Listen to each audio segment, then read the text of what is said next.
Get ready, because Banter with Richie B Productions is launching an all-new podcast network. 4 shows, 4 hosts, 1 powerhouse of paranormal and cryptid entertainment all week long. Kick off your week on Tuesdays with the one and only Wojo, host of Home of the Boom. He's diving deep into the world of cryptids, Bigfoot, and the mysteries that shake the woods. Interviews, investigations, and the loudest boom in the cryptid community. Every Tuesday from 7 to 8 p.m. Eastern Standard Time. Then on Wednesdays, prepare to drift into the unknown with Amanda Lombardo, your guide on the Phantom Navigator. From haunted legends to chilling stories from around the globe, Amanda is charting a course straight through the supernatural, plus guests who live to tell the tales. Catch her from 8 to 9 p.m. Eastern Standard Time, if you dare. Fridays get a little darker and a whole lot prettier. Join Sam from Sam's Pretty Paranormal, where makeup meets the macabre. It's Sam After Dark, spooky storytelling, and her fan favorite segment, Cooking for the Dead. Tune in every Friday from 9 to 10 p.m. Eastern Standard Time for glam, goosebumps, and all things ghoulish. And every Saturday at 6 p.m. Eastern Standard Time, the flagship show returns. Banter with Richie B Live, featuring Richie B and Wojo. From updates to investigations to wild discussions, this is the core of the network. Raw, real, and always unpredictable. Spend your Saturday evenings with the duo that started it all. 4 nights of content, 4 incredible hosts, cryptids, ghosts, glam, stories that will keep you on the edge of your seat. This is the Banter with Richie B Podcast Network.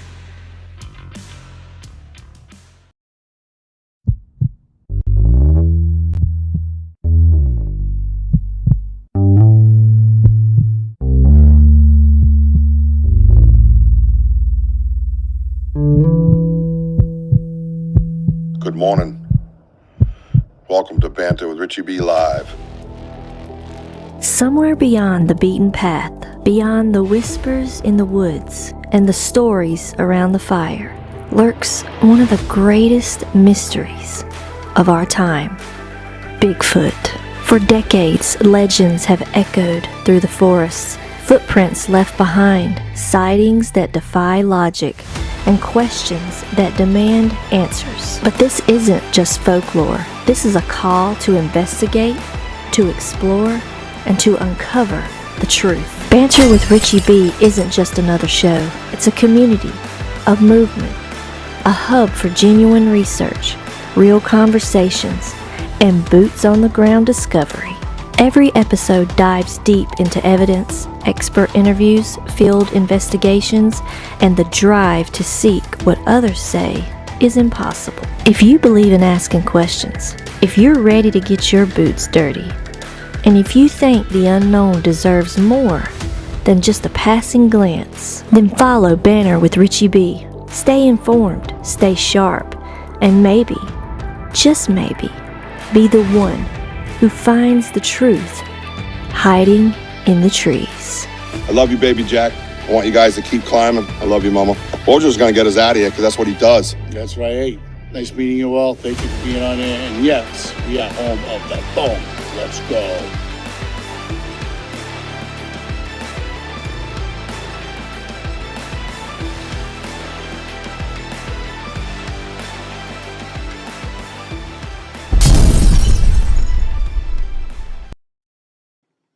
Yo, what's up, everybody? Somebody give me a radio check. Anybody got a radio check, audio check? Hello, hello, hello. 1, 2, 3, 4. Where's Kurt W at? Yo, what's up, man? Welcome to Banter Richie B Live. What's happening? We are in the podcast studio, and as you can see behind me, there's no green screen. But you can see everything, all these beautiful gifts and all this love and all this hard work and research, right? Right? Kurt W., you gonna give me a radio check or what, bro? Clarity good? Audio good? Huh? Did a lot of work this week, man. A lot of work to try something totally new for you guys tonight. I am super pumped about it. I've tested it over and over again. I tested it so much. No, not the mini HD broke like an hour and a half ago. And Super Jessica ran out to the store and found kind of an attachment to make it work, you know what I mean? But I thought it would be a lot more fun to kind of show you guys that we are researchers, right? This is life. This is research. This is research, right? I love the digital creations. I love all that stuff. But I think it's time to just come out and just say, hey, we're researchers, man, and just talk about it. You know what I mean? And that's what we're doing. So I'm going to throw something by you real quick. Of course, you know that we are all over the world right now. We're going to be on every Roku television, every Amazon Fire Stick, worldwide on Dark Realm TV. Worldwide, baby. Media Squad. Get that Media Squad app. That is free. You will have the Banter Richie B. You'll see a lot of them. I've been playing a lot of my reruns on that and listening to it. And the audio is pretty awesome, man. I don't know. I laughed a bunch of times, you know. Kind of at myself, but, you know, Wojo's kind of funny too sometimes, you know, once in a while. But, that's yeah, right there to you too. I see him backstage calling me number one again. I know. But no, you got to get that because it's a process. And I announced it a while back, but it's a process. We have a radio station coming. The Banter with Richie B radio station. It's going to be global. 24/7, 365, man. It's going to be awesome. And get up the Media Squatch app and throw your headphones on or your earbuds in while you're at work if you can, if it's allowed, and listen to some of it because it still makes sense just listening to it because, as you know, we like to educate, right, while we're out there. It's just awesome. I really enjoyed it. It was a good listen. And I have a lot of ADD, so if I can do it, you can do it. I don't want to hear no excuses. Oh, yeah, you like my Bigfoot Monopoly? BDA got me that for Christmas. Don't worry, Wojo got moonshine. But I don't drink, so he got me Monopoly. It's pretty cool, ain't it? So yeah, a lot of good stuff. So we're gonna get Wojo in here. Also H-Low Media. Check us out on H-Low Media. That's like a hunting wilderness type platform. Sorry, my asthma's bothering me for some reason. That is really cool. You got to check out H-Low Media, H-Low Outdoors. Go check us out over there. Hello to everybody. Now, if you notice, I'm wearing glasses. Well, my TV, which is my monitor, is across the room. I have one of those like crazy like things that you can do different angles with the TV. And I pulled it out as far as I could, and I'm like, okay, I can't see nothing. So I had to dig into the old bag of old people's things. Let's get Wojo out here to say hi to everybody because that is Richie. The emotion in much of your audio. Can't make that. I can't. Fuchsia face. I don't know. It's telling me what emoji you use, but only in the formula. But thank you. I think that's a compliment, Benno. We're going to bring Wojo in to say hi to everybody, and hopefully one of us can actually see. So there is a little tweaking to do. But the studio's staying like this, and I'm going to tweak it. And I'm going to show you in a little while why we're leaving the studio like this. Because remember, we're here to share. We don't gatekeep, and we're here to educate, and we're here to learn from you. This is all of ours. This is your podcast too. This is where you come to throw out suggestions and ideas, right? Benno says, shit. Yo, what's up, shit? All right. So, hey, let's get Wojo in here and say hi to everybody because the chat be buzzing. Zzz. Oh, by the way, I have a friend of mine here. Okay, Mr. Venza, Mr. Paul fucking Venza. Me and him have stories that we can't tell, but we do have a lot of stories that we can tell. Mr. Venza's been over in California for many years now. And the funny thing was, I was so quiet about my Bigfoot stuff that Mr. Venza didn't even know until my podcast kind of came out. Well, that works both ways. I didn't realize being out in Humboldt County, like an idiot, I'm an idiot. I should have said, hey, dude, by the way. Anyways, and doing the work he did, that he'd be out in those big red forests running around. He might know a thing or two about our friend, Mr. Bigfoot. Mr. Sasquatch, if you will, the Satunga, right? So let's get Wojo out here, and then we're going to bring up my boy Paul out, man. I've known him a long freaking time. And don't ask him any personal stories. Mary, keep your mouth shut, because Mary knows everything about me. So I know Mary's so loyal. She would never say nothing, right, Mary? Okay, good. Where's Wojo? Oh, here he is. Yo, what's up, everybody? Boom! And Benno, I saw that comment. Boom! You get one, too. And by the way, Richie, you're wearing glasses now? Shit, we are getting old. No, I've had glasses for like 6 years. I just don't wear them. And, you know, I want to do LASIK because I tried swinging at softballs with these things on. It just doesn't work. It ain't happening. God, yeah, so I have to like put eye dry in, and then I put eye black in when I play at night under the lights, so the glare don't kill my old eyes, so I can still see the ball and hit it. You know? Right. Yeah. Yeah, you know what I'm saying. But yeah, you're right. At the end of this podcast, I'm gonna probably have to wear hearing aids because I'll tell you guys, you're in for a treat. Oh my God! Damn good treat. Mind blowing. That's all I'm gonna say. They're about to see something that a podcaster / researcher probably has never done anywhere in the world. Anywhere. Anywhere. Just letting you know. What's this? Oh. All right, sorry. All right, let's go, Wojo, because we got a lot of people in here tonight. They are flying in here, and they all love you more than me, so let's say hi. Hi! Hey, Brandy Sampson wins the race. She's first tonight. GG. Right? Followed up by a close second place there. Ernie Davio, as you can see. I got to remember what hands I'm pointing out. Wait, because I got to get over. You see Ernie's photo there. And I have a little announcement about that. So we're going to share that little bit of a story with Ernie Davio. And I let him know I was going to. So I think he's dude, this thing's flying. I can't even keep up with it. I'm not bringing names up. Hang on a minute. I got to hide that message because it's going so fast. Brandy, we already D Hoot's in the house. What's up, D Hizzle? Watch out, Texas. D Hizzle. And then let's see what we got here. Let's go. POD in the house. POD. Preston O'Donnell. Alpha Joe. Alpha Joe's in the house. Only. Dude, I can't even keep up with these. Maybe we'll break the record in chat tonight and get like 1,200 chats. John's here. What's up, John? Good to see you. God bless. JT gift. Amazing producer Sam from Sam's Pretty Paranormal podcast on Friday nights.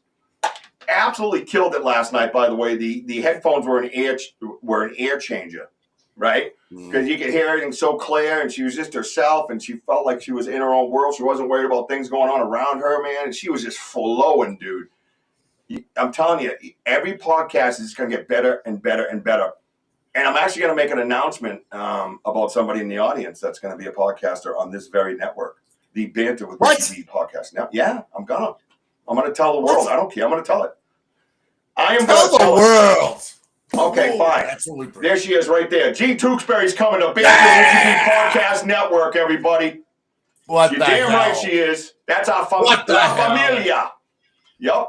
It's about 6 weeks out, but we're going to coach her on and show her how to use all the different little pieces of technology, and we're going to do what we do around here. We're going to help. I had a meeting with her just before the show to make sure, because I wanted to announce it. Our boy Denny O's here.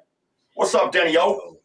My boy, my spiritual brother right there, man. I'm trying to make sure I don't miss anybody. Just bear with me, because I'm trying to get used to the new setup. Susan Ahern is in the house. Hello, Susan. Susan Ahern. She's in the house. All right, let's see. Oh, our boy Martin. Oh, by the way, Martin has like a camera aimed at his place with Starlink, right? Like he has a game camera of some sort, but it's with Starlink, and it's away from the house a little bit. I told him, let's get together and see if we can make that sucker live on the YouTube channel. Wouldn't that be cool? Because we do everything around here. We don't care. Why not? Nobody else does. Let's do it. Yeah, you guys don't even realize it. I just put pants back on. You never even saw it. Boom. Give me a boom for that. Oh, boom. Here you go. Dude, I can't even catch up. So listen, I've never had this happen. Let me go. There we go. All right, scrolling down. Oh, dude, it just keeps going. Kurt W's in the house. W. If I miss you, I love you. I'm sorry. Robin, someone said hi to Robin, but I didn't see Robin. But she's here. I know she is. Amanda Lombardo, another amazing podcaster on Wednesday nights, 8 to 9. Killing it herself, getting rolling. She's going to be moving on from Japan to Sicily. And we're going to get to catch all the cool things about all these different locations, right? And our boy Benno, we mentioned earlier. There's Benno. Benno's in the house. I'm trying to see if I see anybody new. Yes, there is. Just keep singing Benno's in the house. Oh, here we go. What's this? Mr. Digital Extreme. Welcome. Oh, all right. I'm definitely a researcher. All right, good. Well, thank you. Welcome to the show. And please add something. You see something, be respectful, and just add something to it, because we're going to have a conversation with Paul. We're going to learn a little bit about him. And then we'll probably pop up some videos that, you guys might have seen, but he hasn't. We want to get his insight on that. And then, then things are going to happen. That's all I'm going to say. I'm so happy about this. I've never been so excited for a show. It's like my first show again. You know what I mean? Everybody like the background behind me? Give me some love. What's up? Chet is here. Chet, God bless you and your family, brother. We're praying for you. And Susan says it's stupid cold out tonight, and I wanted to sit under the moon. I know, me too, but it's here. Yeah. It's here tomorrow night too, guys, by the way. I'm on daddy duty till 6. I have no problem going out there at 7. I'm not scared. Just saying. I'm just throwing it out there. The emotion, much of your audio. You left the door open? Really? Yeah, the door's wide open, son. Oh, my God. Rachel's here. Hey, Rachel, what's up? Everybody get over to Rachel's Adventures. Like and subscribe. Even though she was yelling at me last night. Rachel, just so you know, I'm on every show. I'm just in the background doing things, making sure I'm supporting and viewing. And every once in a while, I will comment. So thank you for loving Sam the way you do. She deserves every bit of attention, trust me. And it showed last night. So you guys were awesome. There was like 579 chats in that. 579. Yep. Right? And here I type. Over there, not a lot of them are. Coincidentally, an old friend. Yeah. Oh, I missed the rest of that. I'm sorry. Mary. I'm just checking. It's Rachel again. So Michelle Wilfong's here. Hi, Michelle. Hey, Michelle. Hello. Michelle Wilfong's in the house. Tim Vogel.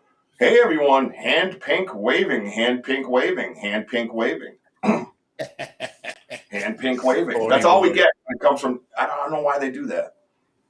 It's silly. All right. I think I got everybody. Hi, Lori Ladd. Rachel, I'm thinking Mary's stories are from Richie back in the day. Yeah, we got to keep them hush.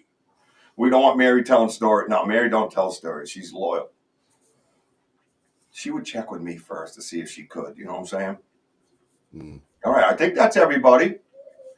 BDA's in here too somewhere. I saw BDA. Lori Ladd is here. Lori Ladd, hello. I think I got everybody now with Lori Ladd, unless someone just came in. If I missed a shout out to you, I apologize. Again, I'm just getting used to my new system. I do have I think it's like a 32-inch TV. I think I need like a 50-inch TV. You know what I'm saying? Like a big old monitor. But this monitor is going to come in quite handy in about 40 minutes when things change drastically. Oh, yeah. Oh, yeah. Smith. Yeah, I think that's they don't have the pink middle finger, Richie. Yeah, well. I'm sure if they did, I would be notified. So, Wojo, would you, what do you think? You want to bring Paul right in? Because Paul's fired up with this stuff, man. He gets fired up with this stuff. Now, this is new to me, too, because I'm learning his knowledge and his different stories about out there. And even the migrational theory on that place, I've always had, I say the nomadic, but I say the nomadic here because the land isn't vast enough to be migrational, right? I just don't see him leaving Massachusetts to go somewhere way up in Maine and get readjusted again to all the different things that happened over the summer and the fall, re-breaking trees and going, putting themselves out there for exposure. I just don't see that. So, but over there, that's a huge, vast forest, and you could probably just walk for days without seeing roads. You know what I mean? Here you can't. So that's the difference, I think. You know what I mean? That's one of the theories we discussed. I thought was a great back and forth. You know what I mean? Yeah, I mean, he's man of many talents. Look at Mary. Mary's like, shut the F up, Rich, and bring Paul in. Mr. Venza, you're coming in, Mr. Venza. You ready? All right, pants off or no admission. Sorry. Here he is. Here he is, Mr. Banter. Hello, my gentlemen. Good to see you all. Good to see you, well, man. I mean, you guys have such chemistry. I'm excited to be here. Oh, we're excited to have I'm excited. We're excited to have someone's Thank playing you. Red Rover. I appreciate that. Look, Susan's over here playing Red Rover. Red Rover. Yeah, Red Rover. Bring Paul right over. Oh, wow. It's got to be the move. It's got Susan tweaking. You know, you had mentioned that POD was in your messaging. POD? Did you say Preston Odell? POD? I don't know. Is that your boy? Yeah. Look, he builds my race cars. That's all he does. Yeah, I knew. He's just is that one of your boys there? He's a master fabricator, bro. This guy is like brought me to the next level. Like POD. Yeah, I'm gonna give you a shout out. Paul races cars, man. So that's what he's talking about. Who's this? The Prod Winter? Is that your boy? Who's that? It's a Preston Odell. Preston Odell, and he is an amazing race car. Preston Odell. Yeah, he's amazing. He's a guy. I thought that was a different name. I'm talking about what's in front of us. No, it's POD, Preston Odell, and he is just a phenomenal individual. Awesome, man. Meet you, brother. He can build some race cars, bro. Good. I might need one. Eric Vogel's in the house, legend. What's up, Mr. Legend? Everybody say hi to my boy, Paul, please. Paul and I go way back, and we've been spiritually connected from day one, man. That's my brother, and I'd do anything for that. Hey, a brother from another mother. That's the bottom line right there, man. What the hell's it? Brother from another mother. Paul. Yes. Paul, tell me this. Yes, sir. Tell me. I'd like you to tell me a story. I'd like you to tell me the story of kind of how I wanted to start kind of where we went to California, right? You get to California, and I want you to share a little bit about what you did for work, because I think that coincides with being in the woods all the time, right? But I want you to share that story with a very good friend of mine, if you don't mind. You don't mind sharing? I don't know if you recognize her or not. Let's see. Well, hello there. Oh, it double-clicked. There she is. Hello. Hey. Hello. I'm a man of many surprises, everybody. This is Paul's sister over here in Massachusetts. I've got my glasses too. Yeah, I've got my glasses. Hometown. When's the last time you guys actually got to see each other? It's a pleasure to meet you. It really is. I mean, I'm over here on the West Coast, and I'm so far from home, but it's great to see you. I love you. Hey, back at you, girl. Listen, I figured you guys, because you have a shitty Android, you don't have FaceTime. So I figured what I would do is bring Paul's sister on. I reached out to her and said, "Hey, I got dude on." Are you kidding me right now? Get back the truck up. Yeah. Shut the front door. Shut the front door. Can you see her? Are you serious? Are you being serious? Can you see her? Can you see her? Oh my God. I see her. It took Are you serious right now? That's Gail. Oh my God. That's my sister, bro. Yeah, bro. Yes. That's my gift to you. We had on. Maybe it's I don't the even know what to glasses. say right now. I was not expecting this. I know. Oh my gosh, Gayla. I call her Gayla. Gayla is my love. I can't believe this. This is overwhelming. Yes. You know, coming from you, Richie B, I don't expect anything different. This is amazing. Yeah, man. I made sure I took care of you both because I love you both. And I know you don't get to lay eyes on each other. You might talk here and there, but you don't get to lay eyes on each other. And I have the platform to allow that, man. And I'm going to tell you both something right now. Listen, thank you. Listen, I'm going to tell you something right now. If you guys ever want to just sit, listen, if you ever just want to meet here, I know he doesn't stop talking, Gail, right? If you ever just want to meet here and have a conversation off the air, just a meeting, like a Zoom meeting with your sister, all you got to do is click a link and you both can sit here and talk and see each other's families and have that connection again, okay? I want you to have that. Because I knew your mom, okay? And that was Rich. My mom loved you. My mom loved you, Rich. I know. My mom loved you, and she was stoic as a human being. Stoic. That's the best way. Your mom loved me. I know. Your mom loved me, bro. Your mom was a powerful woman, and I love her so much. Thank you, brother. Thank you. And awesome. And I know your mom would want you two laying eyes on each other. You understand that? Dude, this is like blowing my mind right now. I can't believe my We put it to you this way: it's a record that he shut up this long because he's like saying, like, does he know it's his sister? Yeah, you took him a minute. What did you just do? This is amazing. I brought your sister in to listen to you tell us about California, and when you get out there, you know what I mean? Coming from Richie, I don't doubt it, but like my sister, bro, this is like blood right here. This is amazing.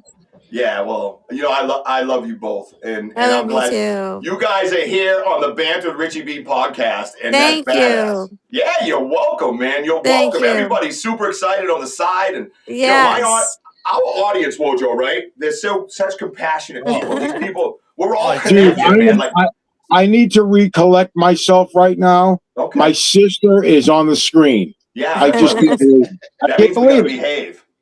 I can't. Well, I love my Gala. I mean, that's my sister.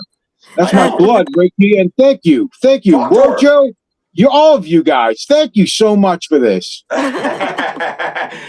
Everybody on the side knows that I throw a mean curveball, brother. Yes. So, I mean, I know you play softball, but I didn't know your curveball was this extreme. Hey, listen, first time ever I've gotten you. Let's face it. All right, you've always been ready for my shit. All right, brother. But this Richie, time I get to get you. Say something to your sister. Richie. Say something to your sister. We'll wait for you. You want us to leave?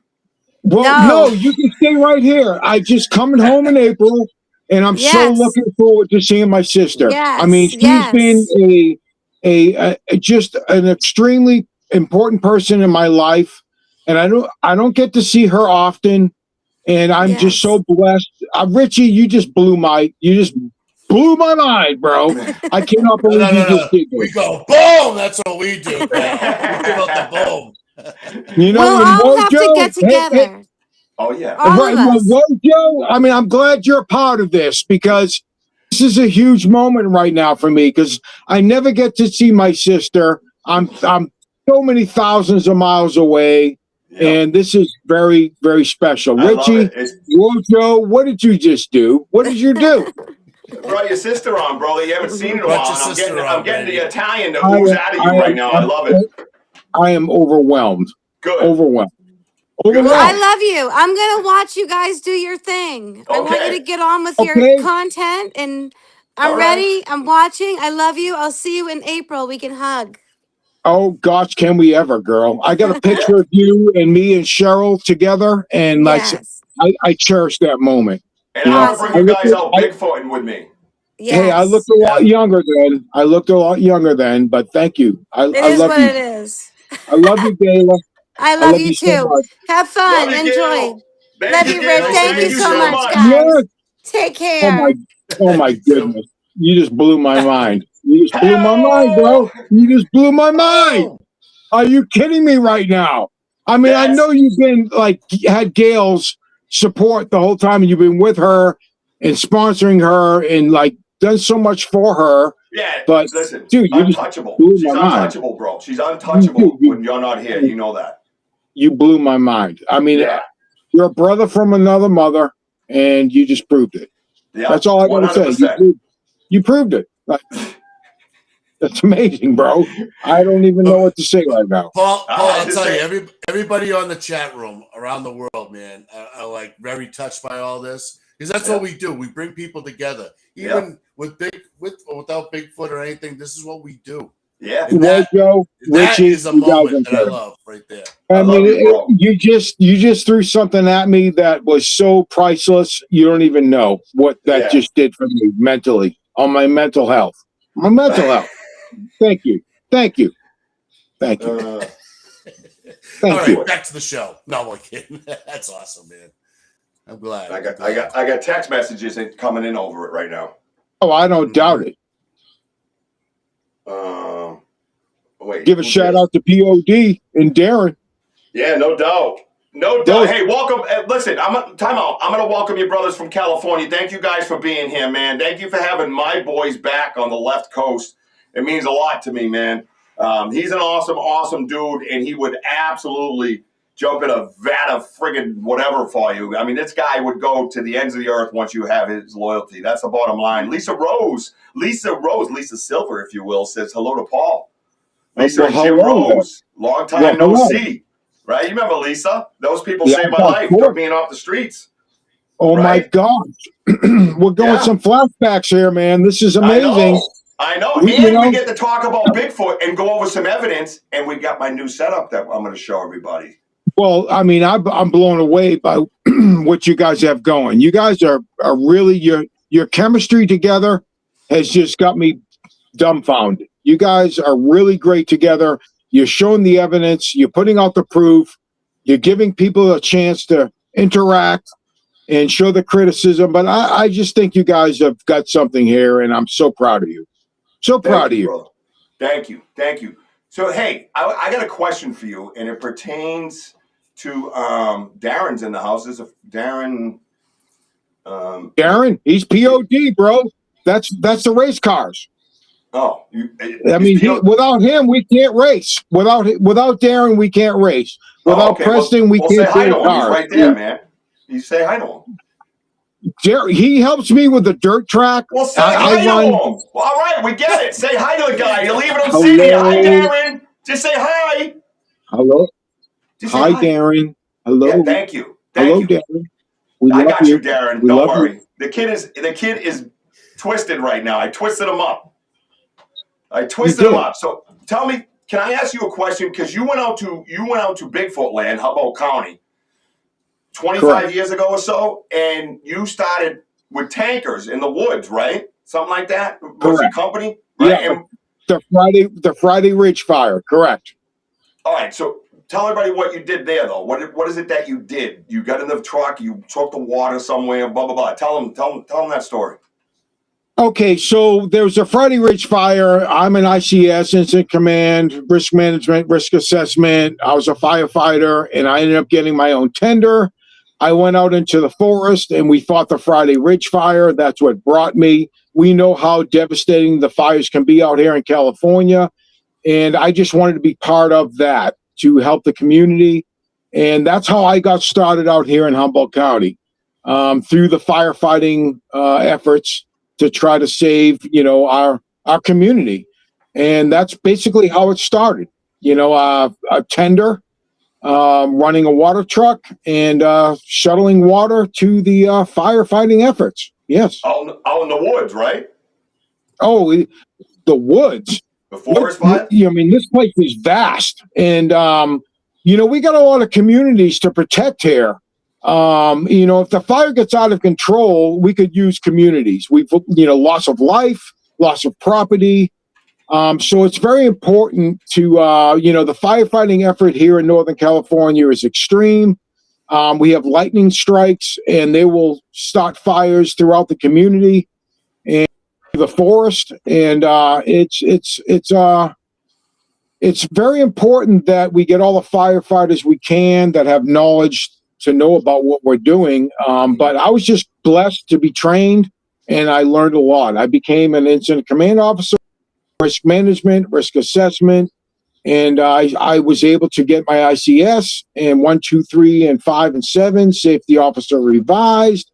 And I'm just blessed to be part of fighting this fear that we have here when it comes time for dry lightning strikes. I mean, we have a lot of forest, a lot of dry lightning, and it causes devastation. And I'm just proud to be, all my firefighting community. These guys are incredible.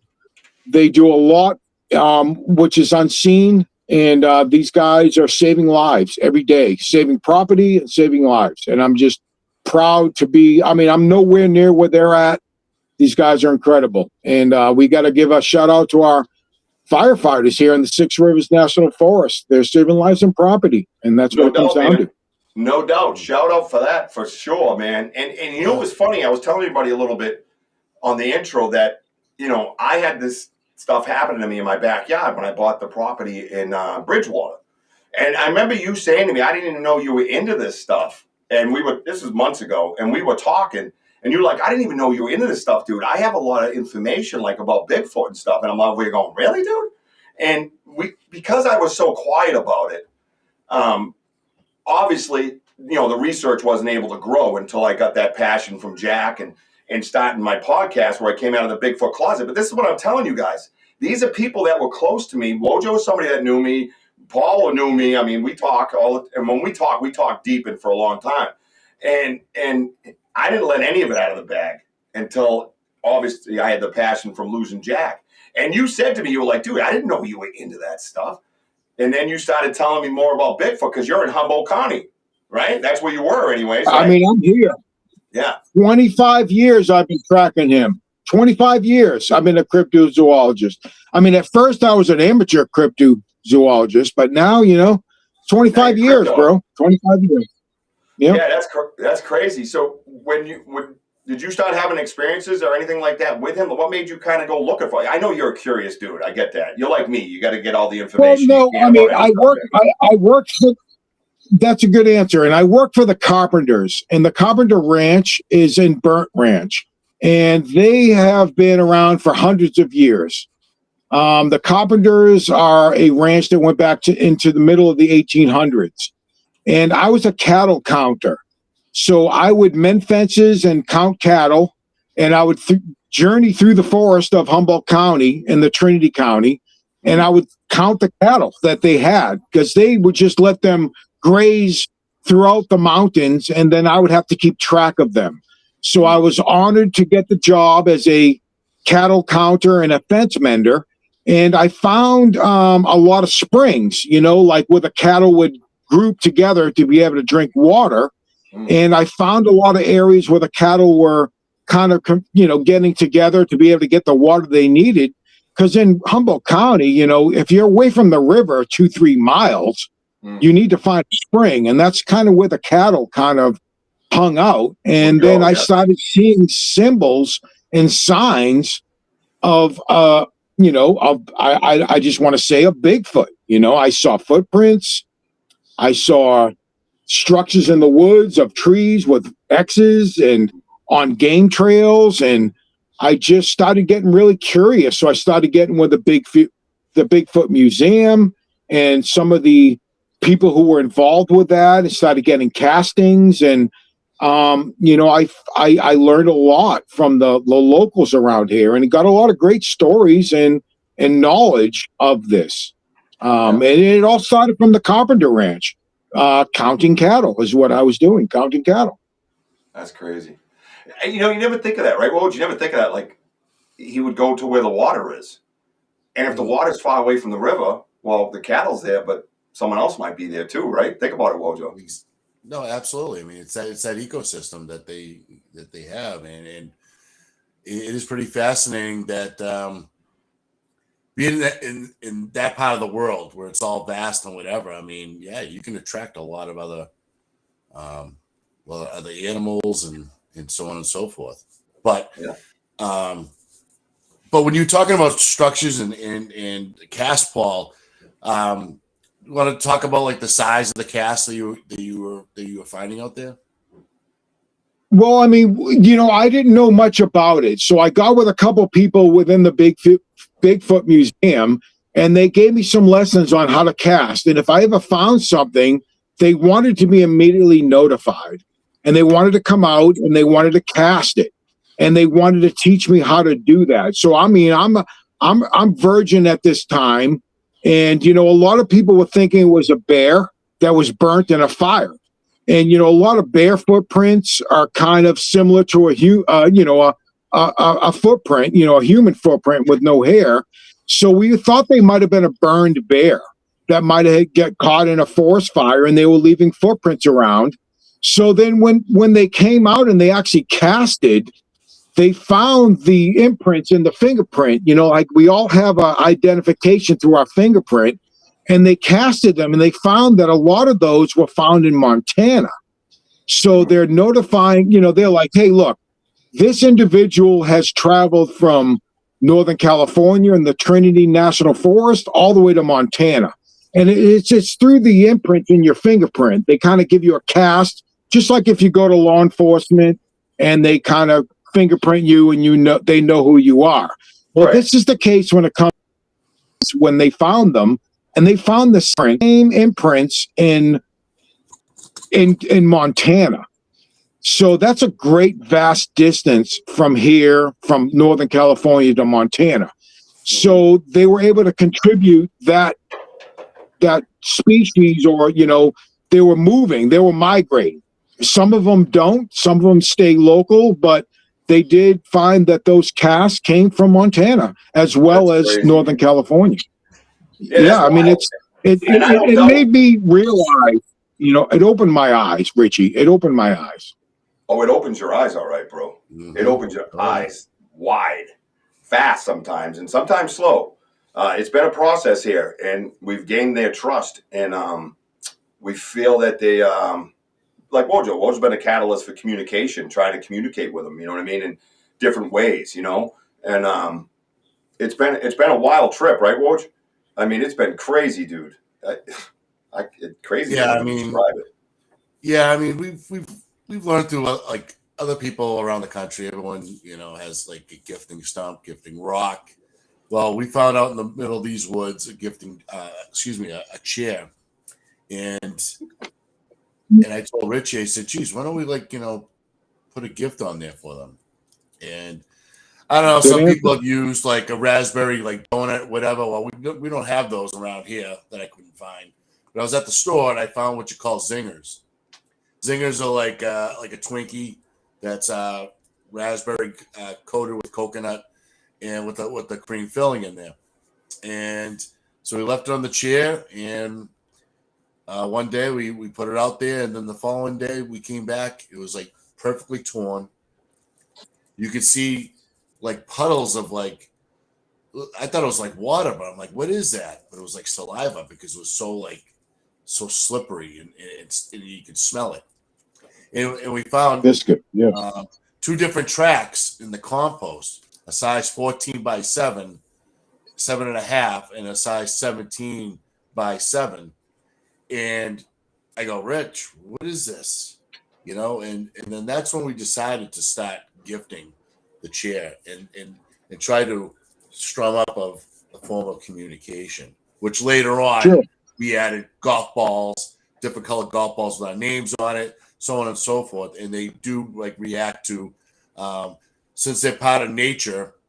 If I use rocks as they're like the family out there, and they would move the rocks around, and they move Richie's ball further away from us to say, that Richie, because he's has the camera on live, telling us that he's like the leader, let's say, and I'm the gifter, because they had all the peanut butter jars that I would leave out with them, the zingers, and put it right beside my ball beside the wrappers and the other stuff. So it's pretty unique stuff. It's a lot to take in because that's why we take before and after pictures. That's why we do the lives, gathering data to try to understand as they try to communicate with us.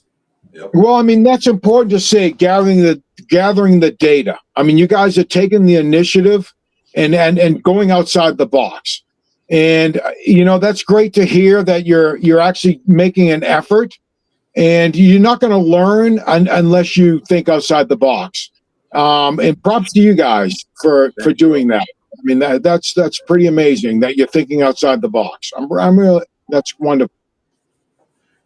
Yeah, I love it. I love the whole connection that Wojo and I have, and it carries on to them, and it carries on to the woods, and it's wild, man. And we're gonna get to some points that I want to, talk to you about, that evidence that we have gotten a hold of. I look forward to that. I look forward to that. Yes, that's I look forward to that. Yeah, and that's what we're gonna do. Hang on. Oh, first kind's here. Sorry, I didn't have my glasses on, so I couldn't see the screen. Isn't that weird? I'm used to having the screen right in front of my face during my show, and now I'm like, hey, did you say hi to Mary, by the way? Did I have you say hi to Mary? Hi, Mary. Hello, Mary. Newberg. Hello. Mary. Hello, Darren. Hello, Mary POD. Parker to you, I think it was. You know what I mean? Yeah, no, we do get good feedback. That's a good point right there. We do get a lot of good feedback. We do get a lot of good responses. It's amazing what we've come up with, and I got to tell you, a lot of it is because of the people on the side, because we do bounce things off of them. We have conversations in the wood with our live audience, who has become like family to us. We do like, hey, what about this? Or what about this theory? You guys have any ideas for the gifting chair? And they're like, yeah, try this. You know what I mean? So we do that. Yeah, and I think it's huge when you're researching to open those gates wide up and have those conversations. He's going to bed. Alpha Joe's going to go to bed. He's over in the UK, by the way. Hey, what's up, Alpha Joe? Get some rest, buddy. Get some rest, man. You're looking rough, bro. Come on now. Take some 99. Take some melatonin. Catch us on Tuesday.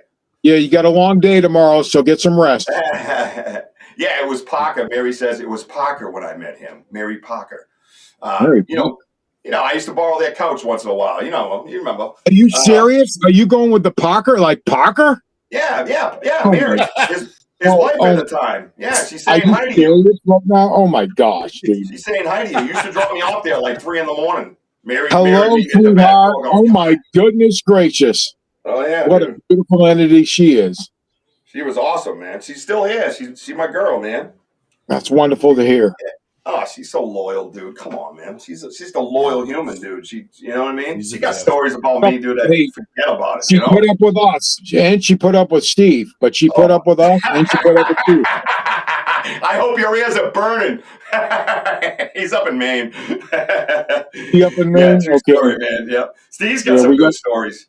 We got a ranch up there. Yeah, we got a ranch up in Maine, up in Sweden. I know. Your ass needs to get back here on the East Coast because I'm sick of this. All right, buddy? Not for these games. Brother, I'm trying, man. I'm going to piss off your boys from California if I keep saying it. Sorry, man. We got too much history. You can't keep them. Well, my boy POD, Preston Odell, and Darren, they all know who you and Wojo are, and, like, they're overwhelmed. Like, you might have been on the phone with Preston back when we talked. And Preston builds all my chassis and all my race cars, and he's a phenomenal race car builder, and he's just, the king of the area. And he just thinks you are the coolest, bro. He just loves you. He ain't never met you, but like he spoke to you on the phone, and he thinks you're phenomenal. I mean, know that. That was the dude that was talking that night. All right, I got you now. I'm with you, man. Hey, pleasure to have you here, bro. I hope you stick around and enjoy what we do. We bring it to you. You know what I mean? And we leave everybody's mind open. And that's the key to it, right? Leave everybody's mind open. Let them say what they feel, man. Even if it's something that we might think is completely bizarre, we still got to have the conversation to find out why they think like that. That's a great answer. That's a great answer. And somewhere in that process, you're going to hear something where you go, no shit, that happened to us. 9 out of 10. So if you shut that door and you laugh at them because they think Bigfoot's got 5 legs and 2 heads, you're an idiot because you're not sharing. You got to share, man. Have the conversation. Speaking of that, what is the craziest thing you learned about Bigfoot? Good. That's a great answer that you're saying that, you know. Thank you. What's the craziest thing about Bigfoot, man?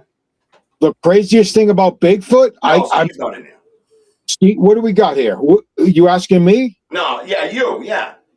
Well, I mean, he's here, bro. I mean, we just got to realize, there's a lot of unbelievers and people that don't believe, but we got to realize that where I'm at here in Humboldt County in the Emerald Triangle, he's prevalent. He's here. And a lot of people want to laugh at you and think you're crazy or whatever they say, but the evidence speaks for itself. They have castings, they have evidence.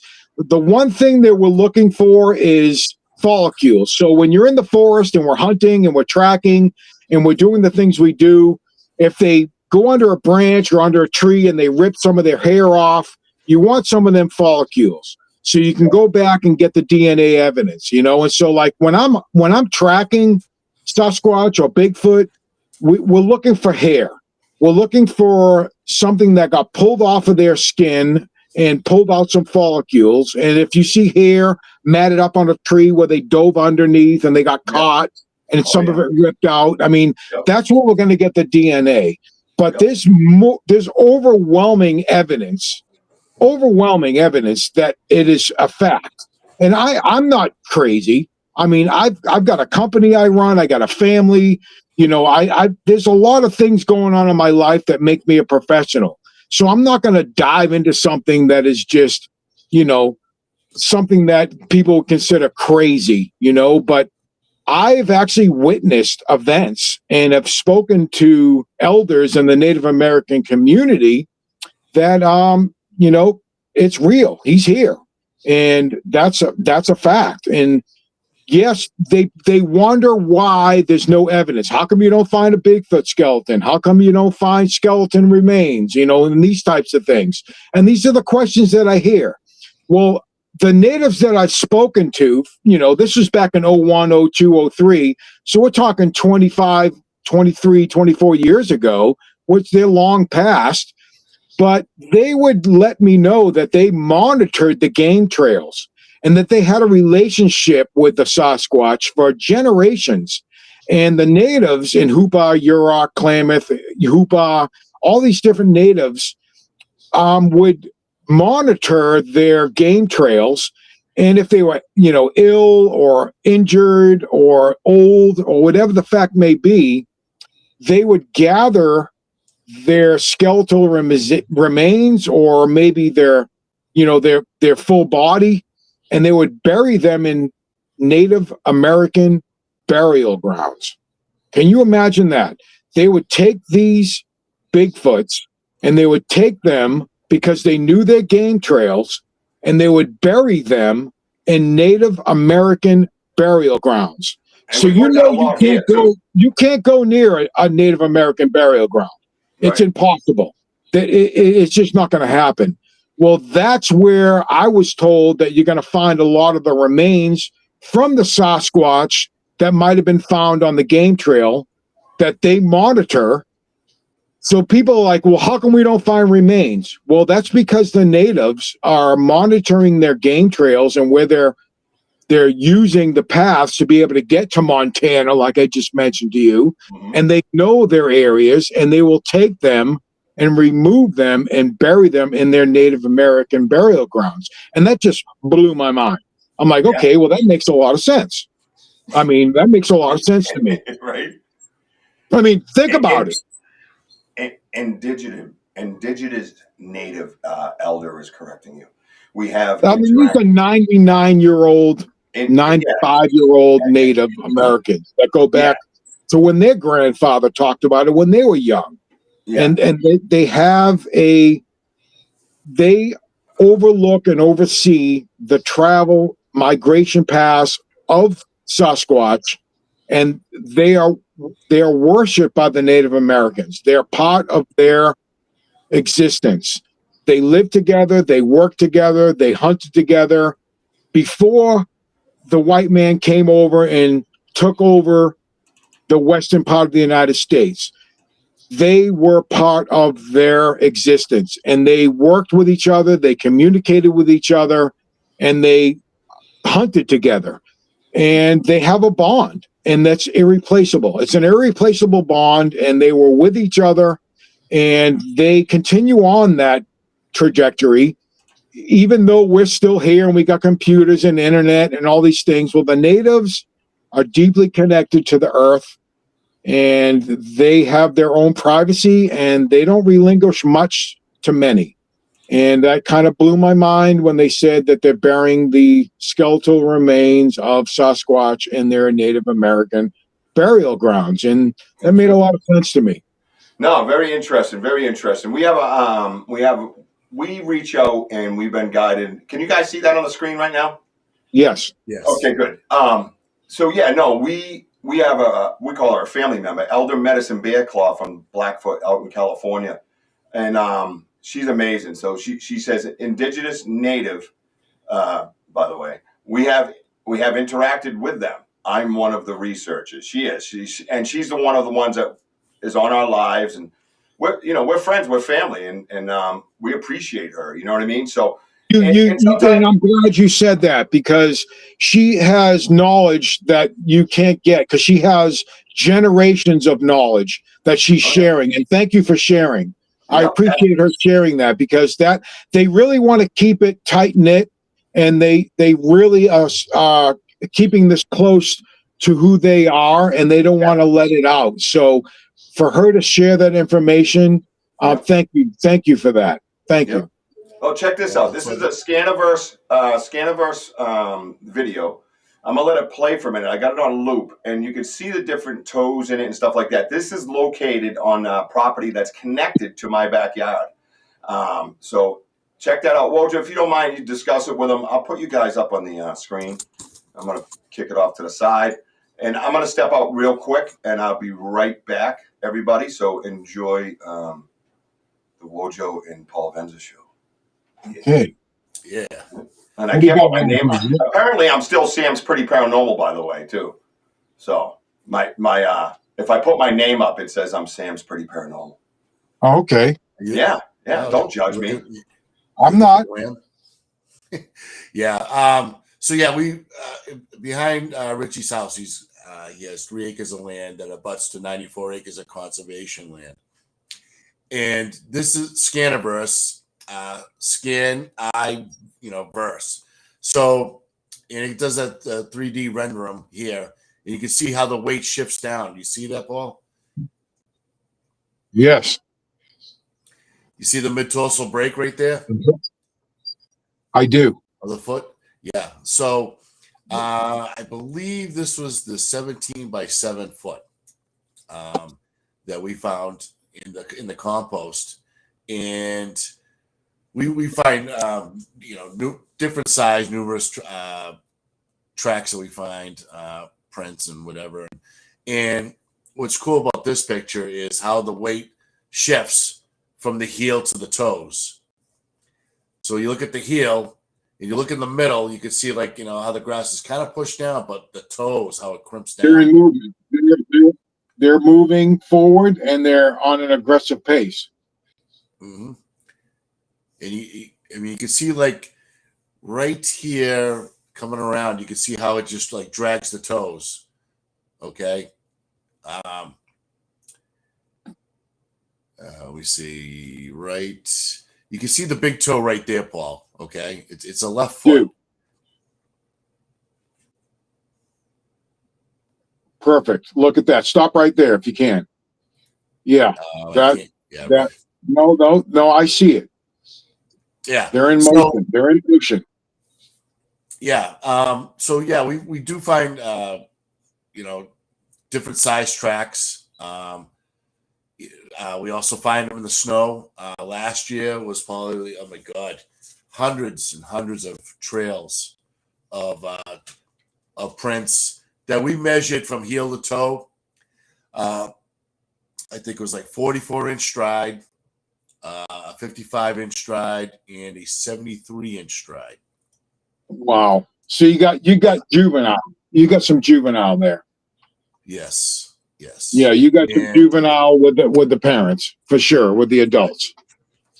I would love to get a research team out there and try to get some casting of those. And with the Bigfoot Museum here in Willow Creek, we would love to come out and cast some of those. And I know they're difficult being in the pine straw and whatnot, but I mean, every time I come across a track, I am told that I need to contact and get somebody out there to cast them. So do you have somebody there, or is it yourselves that are casting? Are you casting those? Okay. Yeah. Do you have any of those present, in your inventory? Oh yeah, we well, it's in Rich will probably show you once he gets on. We do have some foot casts. We also have a cast of an 8-inch print, 8 inches by 3 inches across. That was in the ice in a bog. Okay. Yep. That when we poured it in, it froze over. Well, bogs are so cold out.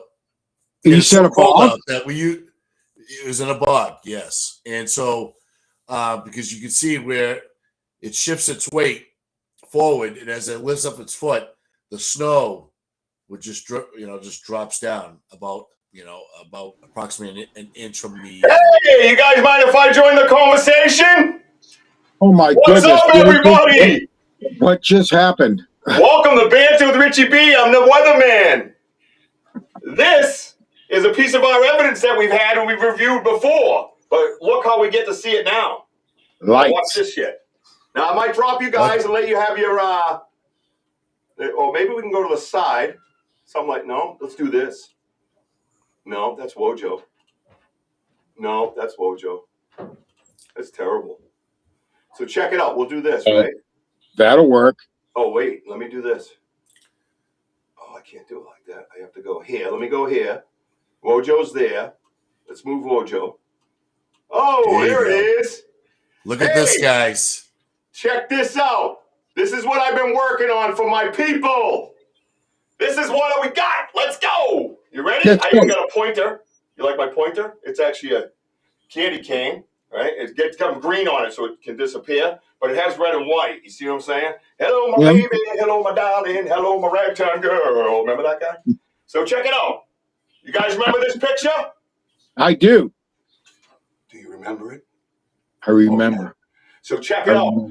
This is the type of shows we're going to be having. We're going to break down structures, prints, you name it. All the evidence you've seen, we're going to see it differently because I put it up like this and I see different things in it. Now check it out. Remember this guy? Walnut head. That's what I call him. Oh, yes, Teacher Richie. I see y'all talking. This is a game changer. Yeah, how many podcasters do this shit? All right? Yep. Yeah, we got some aliens with a chance of Bigfoot. Hang in there. I'm a weatherman. Weatherman's in the house. Now, look at this. Remember we talked about the eye socket, guys? And you can only see it on that little screen. Now look it right here. Follow my candy cane. It goes to the point. This is what I was trying to explain to people at night. It's hard to see. And it goes up like this, and then it comes all the way around the back. But look in the middle, that little black circle with a little glimmer right there. You see him gleaming? I think it's because he was like 50 feet from me. And he was like, oh, yeah, look at that sexy cat. Check it out. See the gleam in the eye? There's the black circle, right? You see it? Now, listen. I've been looking for the other eye. I couldn't see it until I made it like this. Now, watch. It's right there. Look on this side of the light. There's a little black spot. And on the other side of the light, you can see the rest of the eye. Do you guys see it now? Right? And then look at it. You take this and go across. And there's the eyes right there, the level right across. You guys see that? Phenomenal. I do. You see that? Now watch. Remember the teeth, guys? Look I'm going to shut that ticker off because you guys already know you got to buy the damn merch, all right? Stop your bullshit. So let's take that ticker off and let's do some freaking research together, all right? Freaking research. Yeah, freaking bullshit. Look at it. Here's the teeth. Remember the teeth? Oh my goodness! Remember down here the teeth? Look at the row of teeth. So if you weren't able to catch it before, you can definitely see it now. Right there. You see that shit? Who took this photo? Who took this? Oh, that's Wojo on his. Oh, the only thing a Samsung is good for is taking pictures. Other than that, they suck. So listen. So just say Wojo. That's all you need to say. Listen. I'm like, listen. I said, dude, he's getting close, man. Zoom in with that one tool phone you have and use the only tool that's good on it. And he zooms in and boom, dude. Oh, look at YouTubers here. I hope Richie don't stop pooping and making alien sounds. Mind your business. Drink your water. There's a hurricane off the coast of Florida approaching the Bermuda Triangle. Great. Thank you, Ron. Richie's so dang funny. All right, so listen up. Yeah, look at the mouth, right? Is this a game changer, guys? Do you remember seeing this before? You didn't see these details. Look at the lines in the head right here. Look at it. That's why I call him walnut head. Everybody thought I was nuts. See the lines? It's like, and I don't know what this thing is. What's this thing? It looks like something connected to his face. You know what I mean? Right? iPhone caught up. You're right. iPhone 17. Ask Andy because I got some pictures in there. So everybody can see this. But now listen, what I did was, you got to be somewhat patient. I only have so many slots that I can use for the background, the backdrop, right? Where I always had Jack here. So I have to, I got like eight or 10 in there now. So I could click from picture to picture right now. But when we start replacing them, I have a folder set aside called background evidence. So what's going to happen is sometimes I have to crop them to make them fit. So we're going to learn as we go here, and I'm going to get better at it. But this is the beginning of amazing research that other people don't do, other podcasters or researchers don't do. Because, like I told you guys from a long time ago, you are the key to this shit, man. Your eyes, your critical thinking, your thought process, your willingness to discuss and research with us is the key to this. So I get to bring it to you now the way you deserve it to be brought to you, all right? Because all those little winky-dinky bullshit freaking screens, they gone. The only thing I can't do is show a video on this thing, trust me. She says, I am doing a good job. Oh, thank you, Teach. This is great method, Richie. Yeah, kudos. All right, dang. I know it's me and my thinking at night. I'm like, I can't sleep at night. So everybody sees the dude, right? Now I just got to learn. See, look at it. I can switch around. I still got my headphones on. No, I'm not going to wireless headphones. They sound tinny. So don't say it. I know someone's going to say it. All right, so I got enough to reach. But look over here. Look at this, cast of light or what. I don't know what that is. You see it? Right here? Yeah. This whole thing? It looks like Mr. Snuffleupagus gone sideways, right? Isn't that crazy? Right? And the cool thing is about this, guys, just the anticipation of what we're going to pop up next. Like the structures that you see on my phone, but we get to see live, right? You're going to get to see it. I know I'm making myself really big. Sorry, guys, I'm 6'7". So you guys are going to see, right? Now, Paul, this is what we've been dealing with, is these lights in the woods constantly. And Wojo zooms in and takes a picture. And behind that light is a being of sorts, right? I'm not claiming what I think it is. I'm just saying there's a light here, and back here is substance. There is a body of some sort. There is something back there. It's not just a light. Therefore, we as researchers, all of us together as researchers, have taken the orb theory and turned it upside down.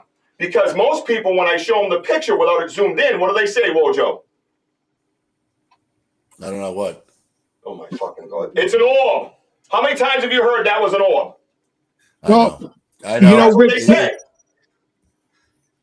Let me tell you something that we've noticed a lot in this area of Northern California. Whenever you see orbs, which are probably, bowling ball size, candlepin size, that within days you hear a lot of reports about Bigfoot in the area. So I'm not an expert with orbs, and I'm not an expert with Sasquatch, but I'll tell you that you'll get a lot of reports when you hear about orbs and you hear a lot about sightings of Sasquatch that they seem to be connected. Right. And again, I'm not an expert in this, but I'm telling you, somehow they're connected. Somehow they're connected. I'm not saying they're totally not, and I'm not saying that they're not a primitive human on a higher level, a higher frequency where they can't produce something like that. I'm not saying they might be observant like we are. They're just observing. Correct, but I'm going to say this. This is where I've come to. My research started with flesh, blood, mud, and water. That's where it started. Okay. Now I went from there to primitive human. Okay. Now I believe not only are they primitive humans, that they have different abilities that we don't have because of the higher frequency they're on. Basically, imagine a Bigfoot can fight Orzo. You know what I'm saying? Because he's just magical. You know what I mean? That's the kind of being I think we're dealing with. But I also think other things come with him.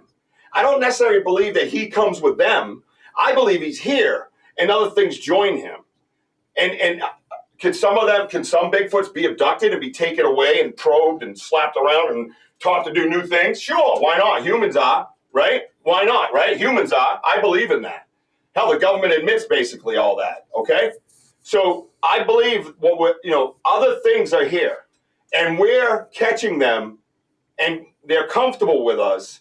And everybody thought I was crazy because they're like, oh, no, you're not going to get anything on video, because they're all going to do this and do that. Well, guess what? We've gotten something on video. Not just once, not just twice, numerous times. Correct, Wojo? My confidant? Correct. Right? Yeah, exactly. So we're gaining their trust, and we're showing them, the people on the side even, because they can feel it. If you're a sensitive, if you're a medium, if you're a psychic, if you're this or you're that, and you have all these different senses that go through your body and you feel things, they know the people on the side are genuine. And if you are not genuine, you get thrown a FO. Oh, as a matter of fact, there she is now. See how Lady Dihu? She has trained Sam to be the quickest moderator triggers in the game. They will eject you from our live broadcast instantly. She's from Texas too, so bang, right? There are other photos of different shapes with the same light intensity. They are all, that's right. And Dihu, you know what? I have them downloaded to my background, which is now a big old photo. Isn't this beautiful, Paul? Huh? You can also see like where your shoulder is, Rich. It's like the borderline, the head. Well, no, that's right there, back here. Back here, if you go up, you can see it's almost reptilian-ish, but it almost looks like a rodent mixed in, right? See this?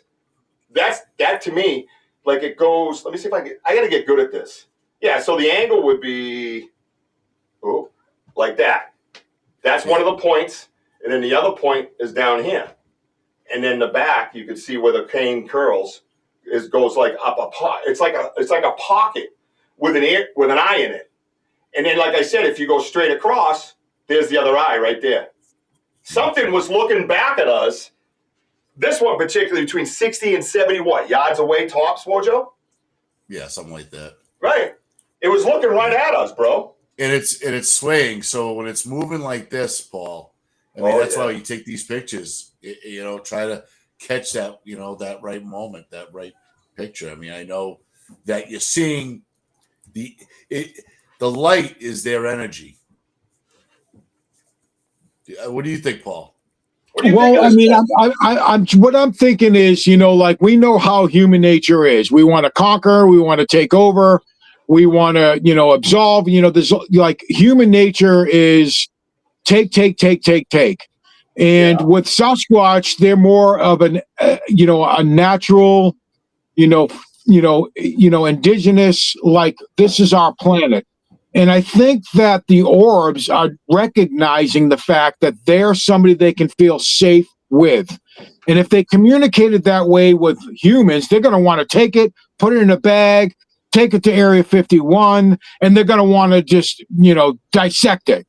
Where with the Sasquatch, they know that they can trust them and they can kind of join and become one and communicate.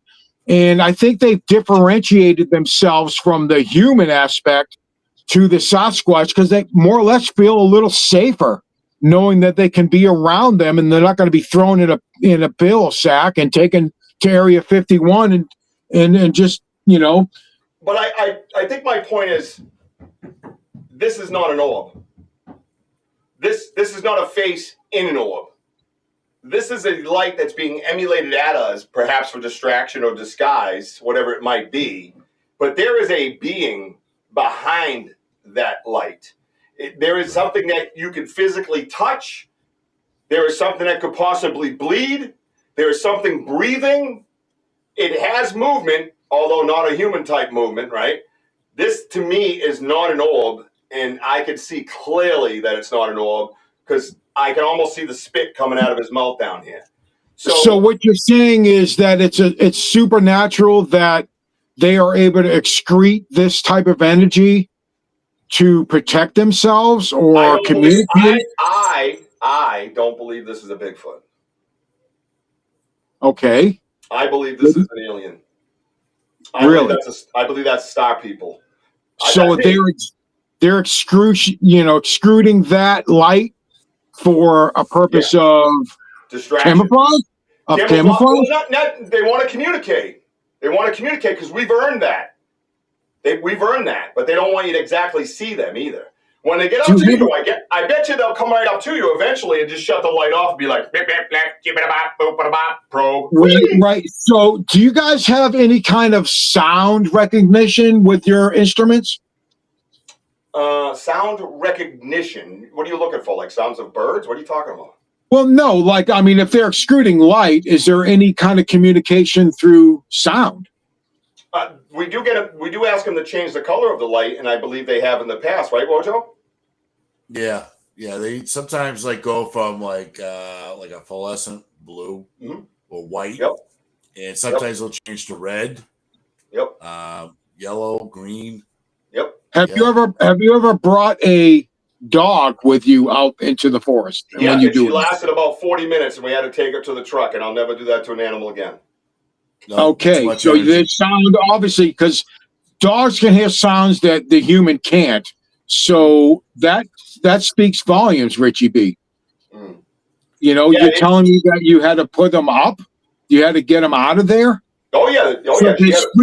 There's frequencies that dogs can hear that the humans can't. Correct. So my recommendation would be to get some type of sound recognition and frequencies that the human can't hear and try to capture some of that information.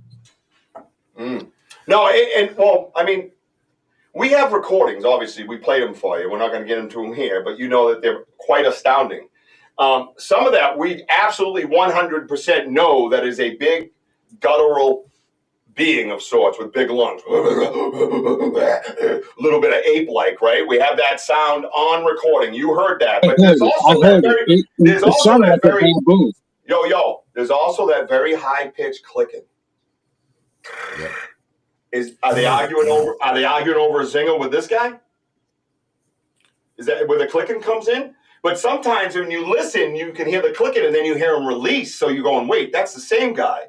But we're not sitting there watching them. We're just drawing theories and having conversation because that's what researching is. Not acting like an asshole and shitting on people, you jerks. Yeah, they're communicating. They're communicating within themselves. Now I can dance with everybody. All right, on to the next picture. Here we go. Are you guys everybody loving this? You like this? Now, remember that twist the other day in my backyard? I felt it was of ancient variety, and it looked like the bark covered over the twist of the tree, right? Right? Remember that? So what I did was, I had to crop the hell out of this. But let's get a look at it up close. Because you guys perhaps weren't able to see it up close. You see this? This is what I was talking about. This tree is twisted. We know that for a fact. We have a big picture of it, right? But I've never seen the bark grow back. We know they keep them alive on purpose. So they keep growing and pointing in the direction. Now look at that to me looks like fiber that didn't die and the bark grew back over it. Is anybody with me on this? Yeah. Because we knew it was old, right, Woj? Yeah. Why aren't you more enthusiastic, Wojo? This is incredible. No, I'm actually like studying it right now. This deserves a freaking boom. It definitely is a huge boom. I mean, up close. I mean, like until you got my way. Sorry. No, but like I said, like you look at the different ridges. I have a zoom so through my Android, but you zoom in and you could see the ridges of it. It's like fascinating. I mean, anybody have any opinions on this? Anybody else in the audience, Woj? Maybe get somebody who should we ask a question about this? And one other thing before I get to them is that I did send this picture to my friend down in Georgia. Hang on. Paul, I sent this to my friend down in Georgia. I haven't heard from him back, but I'm looking forward to. Yeah, we sent this picture to him. He's the guy that works for the University of Georgia, and that's all he does is study trees. And we've sent him stuff that he's completely still stumped over. So this here, to me, again, if you see the whole tree, again, couldn't get the whole picture up here, but we had it on the live. This tree, I made a point to go back there and, Elder Medicine Bear Claw made me climb that hill again to go back there. Remember that, Elder? Remember that? And I went back there, and this thing is twisted, bro. But then I looked up and I said, I've never seen that before. So we have this out to the professor, the expert down in Georgia who studies trees for a living. So we want to know, is this some kind of decay? Is there some kind of growth once it was injured? Or is this actual scar tissue of a tree being covered with bark after being twisted? And if it's twisted, we know he's very strong and he has a thumb. We know a human can't do it. So here we are left with that conversation, right? Pretty cool, right? Now, some of these I had to crop in and out. But I'm going to get better at it, guys. I'm going to get better and better at it. And we're going to have a lot of fun. And we're going to enjoy this type of research. So let's go to another bunch of sticks that you guys maybe don't get to see. I just it's thought an it was interesting cool. point that Benno said. Radiation? Who knows? We don't know. Radiation's a good point. As far as the light goes? No, Is that what you mean? as of like maybe the fibers growing in. I don't know. Look at this. I even added a stool. Isn't that cool? I even added a stool, right? And Kurt W says I'm sorry I can't post you. Well, I can. Anyways. The little fibers, when you pull bark off, it looks like when it was twisted. Yeah, exactly. That's what I thought. We're all still intact, and the bark grew back over it. Thank you. That is exactly my theory. Benno says microwaves destroy plant cells. All right. Well, so you mean microwave type stuff. The question to me, is the entity creating the light? Oh, we're back to the other picture. What is the light from? I believe the light is from the entity. Wojo? Yeah, absolutely. Thank you, Sam. Where is the light from? It has to be from the eyes or some sort, but we don't know. I have it in two pictures. I feel it's down here. That's me. That's just me. That's just my personal. That's why we take pictures, man. We don't know. Yeah. We just keep taking them and we're gonna keep taking them. Yeah. Good point. Yep. And look at Benno. Benno's got his cap locks all messed up. So the first letter is a small one, and then all the rest is caps. Yeah, he's reversed. Yeah, he's having some issues down there in Australia. Someone slipped up a Foster, and we know how we don't like that shit. Yeah. So check out this structures, Paulie, man. Check this out. This is the college. This is an angle. It's a little blurry. Sorry, I enlarged it. But I thought it was so insane for people. You could see the trees even in it that are standing straight up and they're healthy. You could see the tree back here that's standing straight up. There's a tree here. There's a tree here-ish. And then one over there. There you go. I'm getting better at it. So, there's healthy trees here. Why would the magic whirlywinds come down and like pixie sticks and knock 120 trees and make it like this? Have you ever seen anything like that in Humboldt? It's a form of communication. Partly, I believe that. Yep. Partly. And then is it on a game trail? There's deer scat all through this. So can I throw you my theory mixed in with what you said, a form of communication? Because sure. I believe it has to be everything. There's so many of them. It has to be everything. It has to be clan tagging. It has to be form of communication. But there's a necessity. There's a necessity that we believe it's used for, and that is deer trap. That is a deer trap. So the deer comes up the old game trail, and all of a sudden there's this wall of maize, and it has to go through. It can't just ping like it does when it gets scared. And off to the left or off to the right, somebody's waiting there with that magical forearm that snaps that leg and sucks that bone marrow out. You see what I'm saying? Yeah, Bigfoot web instead of a spider web. There you go. I like that spider web, huh? Yeah, I like that, Wojo. That's a great. See, this is why we talk. I love that theory. Could they be drawing their energy to one point and protect up? All right, so we're still on the face of the light. Well, I got more coming to you that has to do with the light. And it's only 7:23. We got time, so be patient, stay focused, and we're going to get back to the light, but in a different way. So hold those thoughts, everybody. Yeah, I do like the deer. I think and a lot of them we see, there's deer scat in them. You know what I mean? So, there's those ones that come to an arrow, a point, and they're like 2 or 3 feet off the ground, so the deer stops and goes, what the, and then has to jump.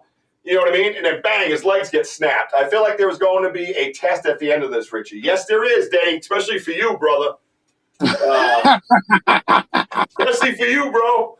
Paulie, man, that's Denny O is my spiritual brother, man. I'll tell you the whole story when we have time off the air. I sucked at exams. Paul, I love that spiderweb. Yeah, great theory. I like the spiderweb. I think I might end up going with that, Woj. So we all understand. Yeah, I mean, it could be anything. Again, it could be training. They teach the young, right? Exactly, and it's like a jungle gym. I mean, they're teaching the youth as well as for the smaller ones. They're giving them an idea about how to go about, trapping food. I mean, that's what they're doing. They're getting, nutrition, and they need to, learn how to capture to be able to get the bone marrow.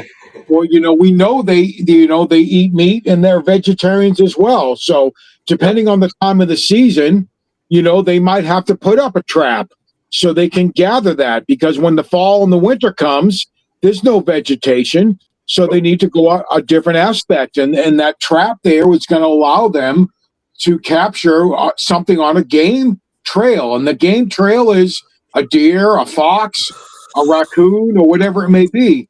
Because when you're out here in the mountains, there's only so many ways up the hill. You've got to follow a game trail, and it's just saving energy, to be able to work your way through the mountains. And those trails are what they use.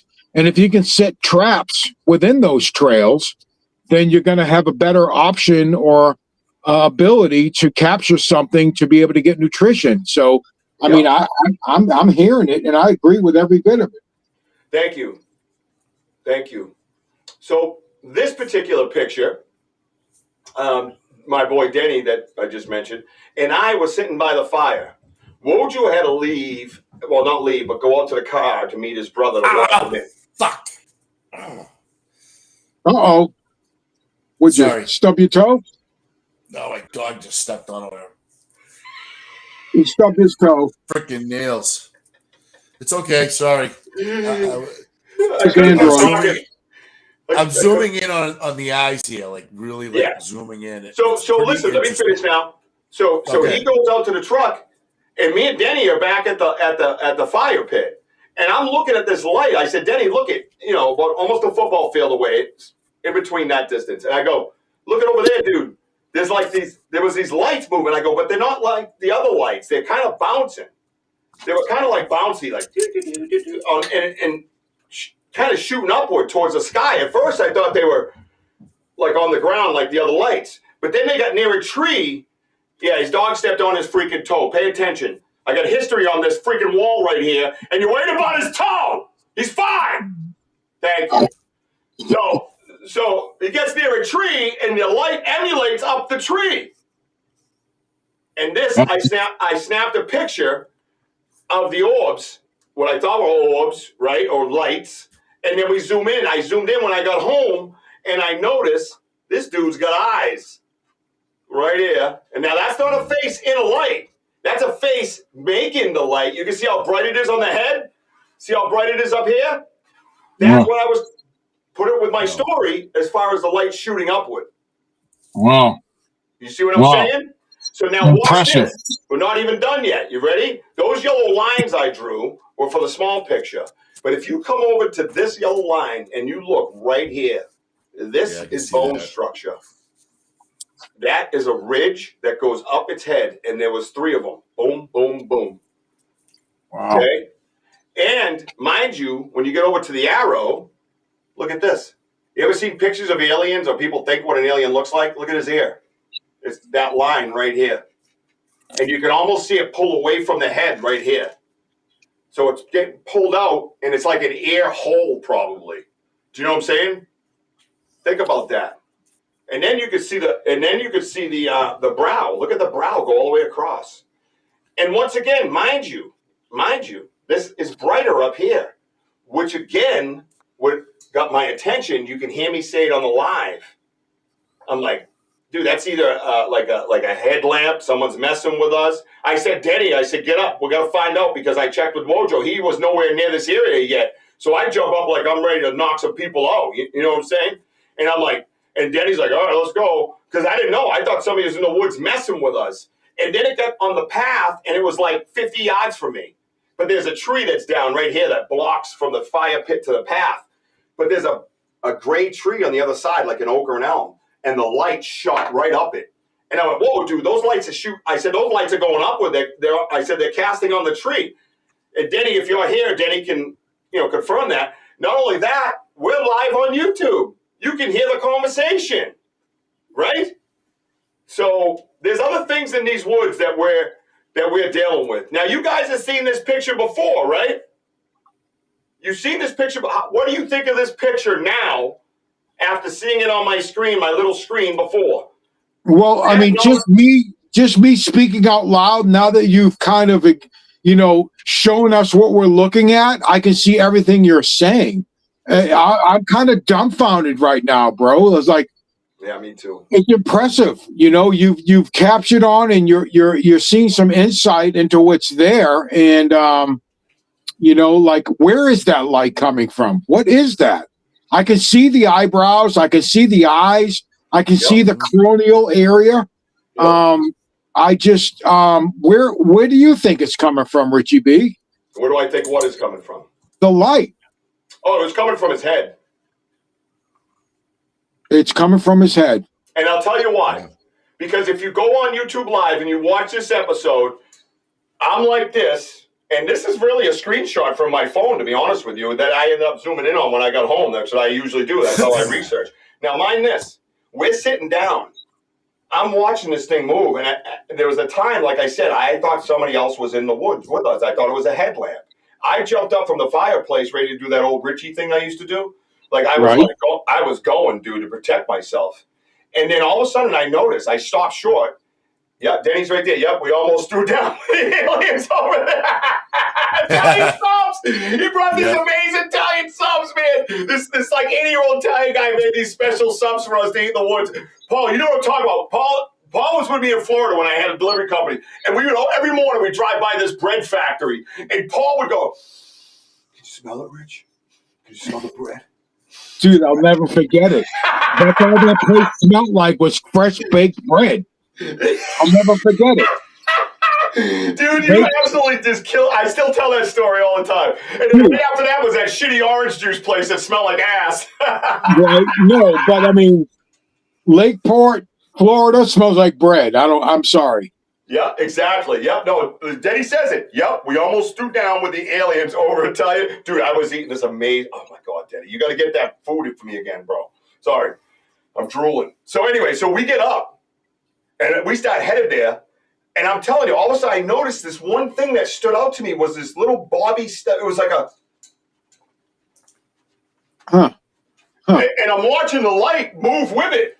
And then it catches the tree and shoots up the gray bark of the tree. And I go, whoa, that's not somebody. That's something kind of. Like I kind of stop, like, whoa, what is? And then I get back on the radio with Wojo. I'm like, where are you at, dude? Like, you got to. I can't believe what. And there was two of them. That's what I counted. But anyways, go watch that live. If you're not watching our YouTube lives. If you ain't watching our YouTube lives, you ain't learning shit.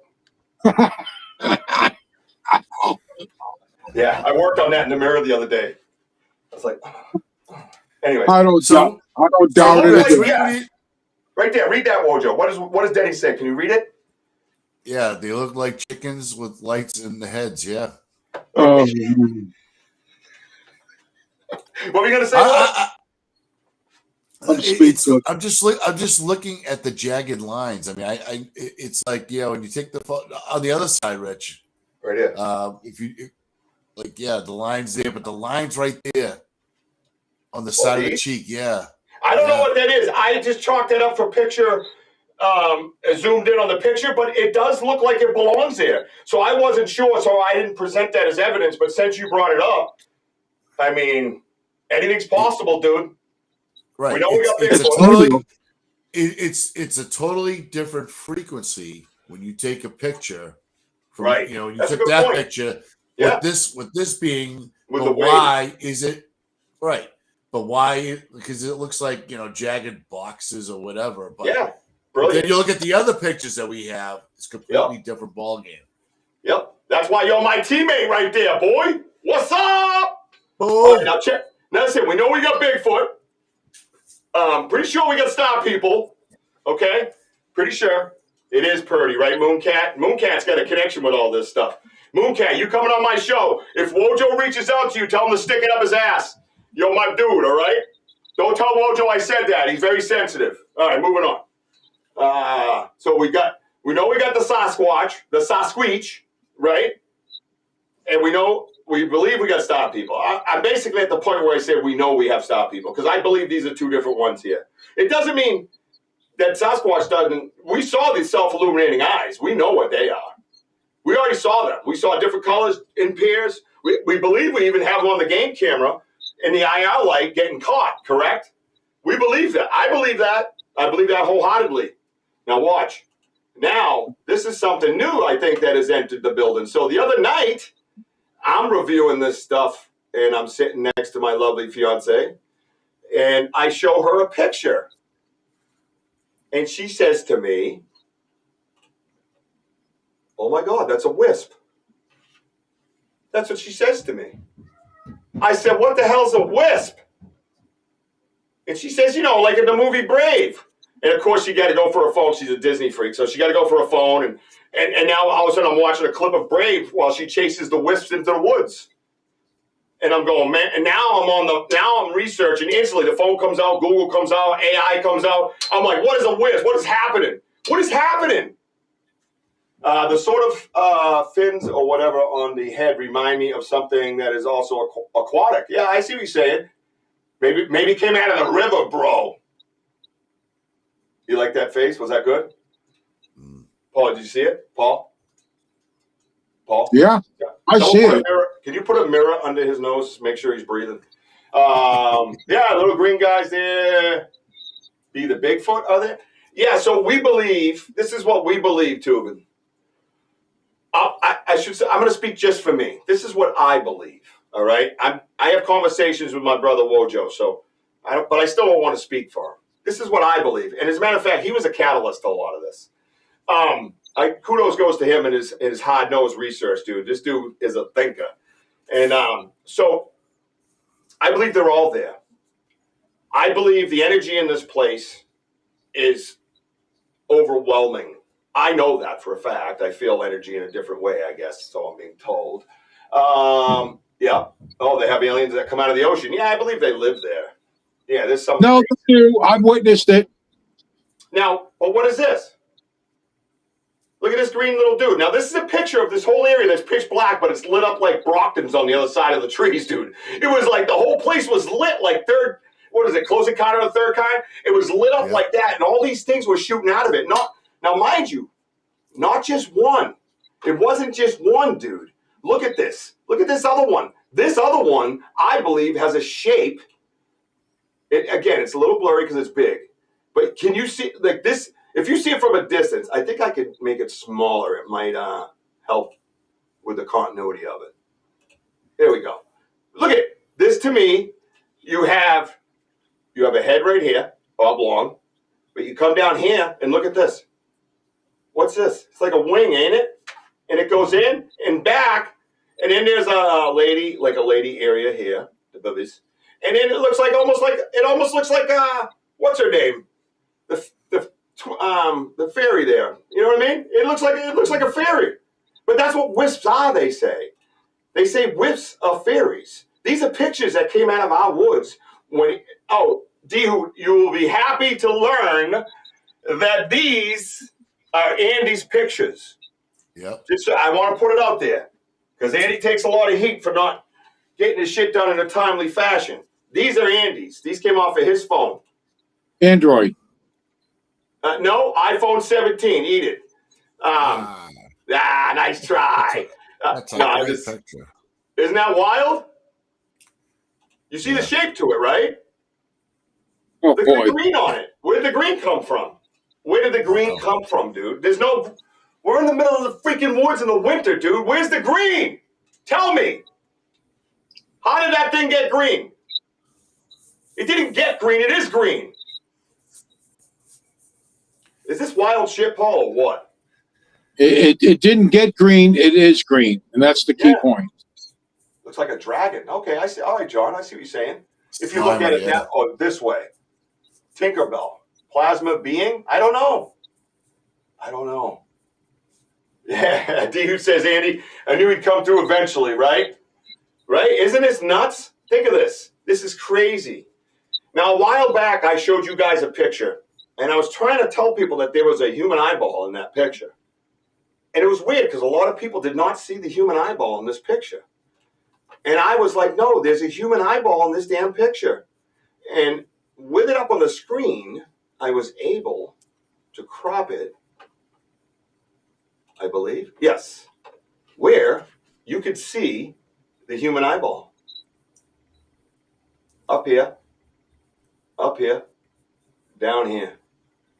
See the shape of the eye? Now look at, there's a little twinkle right here because he's checking me out again. But you go like this. That little blue line, it's a bluish line in here. And then there's the black pupil. Can you, everybody see that? Now mind you, follow the brow. Follow the brow. Look at it. It's like a Captain America shield. The other eye's over here, right here. See it? And then you bring it back, and there's a nose right here, and a nostril right here. And the top of his mouth is right here, curled. Almost where it's folded, and then there's a lip that goes into whatever this is coming out of its face. But again, you have a light emulating the below. Tim Vogel says he's taken 4 reports on fairies. Interesting. That's crazy. You know, I just reading that, I'm just I'm just blown away. Are you thinking the Bigfoot are there during the day and then at night? No, they're all there all the time. All the time. Yeah, they coexist. That's where I'm at. You want me for your homeroom teacher? Oh, you know I'm going to wear those nice little shorts you like, Benno. Sam says, connection to nature. Green often represents nature, the wilderness, and the earth. Fairies in green are seen as deeply connected to the natural abodes, such as forests, rafts, fairy forts. Great job. See what I'm saying? See what I'm saying here, Paul? That's my team, right? These guys are all my team on the side. We've opened all this up to research. Spider? Could you elaborate, Lori? And they all have, looks like a tongue. I don't know. That little dude looks like he's spitting out an alien or something out of his face. I don't know what this is. Yeah. This could be closer to me to a Satunga than anything. Look at that eye. Can everybody see that eyeball or no? Oh, yeah. I can see it. Yeah. Everybody see it? This is what I was yelling about in my phone. That everybody thought I was nuts. You can almost see the shape of it, how it goes up the brow and then down the brow. Oh, it's there. Yeah. I don't know about the rest of it. I mean, we've discussed it. I think Susan was on that show, and she had seen different things in the grays, and, you know, there's a mixture of them all kind of living there in harmony. You know what I mean? Lori Ladd says spider. Lori, if you get a chance, if you could elaborate on the comment about spider. But it's interesting that Tim's out here, and he's taking reports, and he's out in his area, and he's building up the, you know, Bigfoot and everything else. He's taking so many reports that a lot of them are talking about mountain lions that aren't supposed to be, you know, in certain areas, that he's had to put that on his name with Bigfoot so people can find them, you know, a little quicker, a little bit easy. You know what I mean? Ernie, great to see you, man. Lori, okay, she said, hey, Sam. Lori, you're supposed to be typing about the comment spider. What do you think was a spider? Like slits for nostrils. Yeah, look at it. Now, mind you, we already saw this picture. Remember there was like the cast of the light going straight down and almost looked like legs? Like maybe those legs are connected to whatever this is? I don't know. This almost looks like a gleaming eye. That looks like... So my point is, I guess, I went looking for Bigfoot and a bunch of other things found me, is what I'm trying to say. So now, because of the system, it looks like spider legs. Oh, this picture here? The left side of the picture, Rich. You see how? Yeah, right there. Over here. Yeah. Like this? You see how it bends in. I think it's like the vines. Like a spider came down from the left. Yeah. Oh, I believe that's the shadow from the trees. To be honest with you, but having it like this in this size and in this setting, we can now research it. It's not just being presented to you. You know, here you could see more things. It's much bigger. You know what I mean? And you can focus and look at all these different things on here. Because we believe we've had this going on for a long time, but we haven't been able to pull it out of the bag and show you because it's really hard to see on that small screen. But I wanted to find a way to share it with you guys so I could get your help and your opinion. Sorry, I have to step out. Yeah, Ernie, no sorries, my brother. Ernie, you got a quick second? I just want to share. Is it okay if I share with everybody what we discussed? I meant to do that earlier, but I got caught up in my beautiful, brilliant mind. But yeah, so we get to have all these discussions now. You know what I mean? And I don't know. I'm truly blessed and grateful for this. You know what I mean? And I don't know if Ernie's going to answer me, but I'm going to say it anyways. Different library talks we do and people sharing their story. We picked up 4 people seeing this crazy stuff. 100%. Yeah. Well, that's wild, Timmy. You know, your research has brought you other places. Like my research has brought me other places. And again, I was all about flesh, blood, mud, water. You know what I mean? And we're not there no more. That ship is sailed. So any comments or thoughts or theories on this picture out of my panel down below? This guy here? How do I get to him? Wojo, what do you got? Paul, what do you got? Somebody talk. That's yep. They're stunned. Yeah, I mean it is quite fascinating. Just looking at the reflection of light that's closer to you, like the shadow. I mean, because when I took this picture, it looked like it was like by a tree doing, kind of like doing that. So that's why I was taking the picture as quickly as I can. Yep. This guy was closer to us than any of them. This is the one I was like, get your phone out. He's so close to it. I thought he was coming. I go, why does he keep moving towards me? Remember? Right. Oh, my God. It was like floating at me, Paul. It was wild, dude. My life is wild. There's a lot going on in that photo. I mean, the more you look at it, there's a lot going on right there. And the beautiful thing is, it's in Wojo's phone. We're live on YouTube. You can see the encryption in both. The encryption's in the YouTube. Not that I feel I have to explain myself, but if someone ever comes back and says, "Oh, that's fucking wrong," no, look it'll tell you right here in the phone, sir. There's a lot going on there. Yeah. This shit's real, bro. And it's getting realer and realer and realer every time. It's bizarre, dude. It's bizarre. Yep. Being out in the woods is a different animal. Let's see. Benno says it is uncloaking. Interesting. There is a face. There's a face right here. There's an eyeball right here. So if you're looking to the right over here, you see there's a whole face, whole head over here, all of it, and then there's all this business going on up front. But I see like a human-like nose right here. I see a human. That eyeball. You hear me yell on the live. Is that a blue eye? Is that a blue eye? Remember, Wojo? I yell it. Go back and watch it. It's etched in history. It's not bullshit. I'm yelling, is that a blue eye? I could see it right away, dude. Right away. And I still can, but I couldn't see this guy right here, whatever this is. I don't think that's acne. I'm just saying. It looks like there's a little, like Captain America's shield. That's what I call it. Now, it looks like the shadow over here that Lori pointed out almost looked like spider legs, right? But look at down here, I think is what she's saying. But if you put the whole picture together, it's like a shadow that goes up here. But his other eye's right here, which is away from us towards the dark forest, which is why you would get that grab of the shadows. You know what I'm saying? All the way up towards, near your hand over here. Oh, that's Wojo. No, I'm just kidding. Well, again, we have, I got you. So thank you. Right there in this area. So we had this discussion. Susan Ahern was here, and I told you from this section down right here is not in this picture. We have a whole kind of another area with a lot more business going on in this light. But I wanted to bring out to you guys what I saw when I brought the live phone over. You could see it on YouTube Live. That eye right there stood right out at me, man. And I start yelling, "Oh my God, is that a blue eye?" And that's what I said.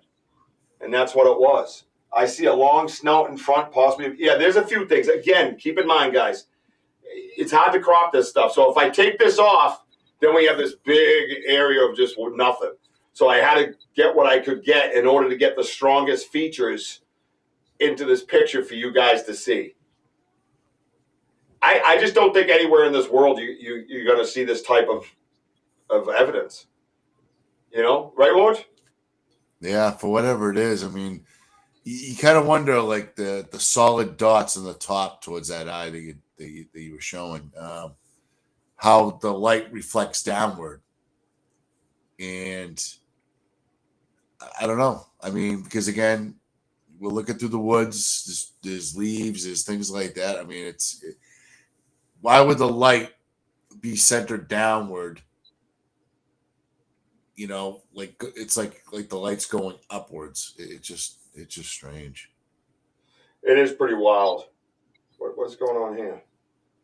I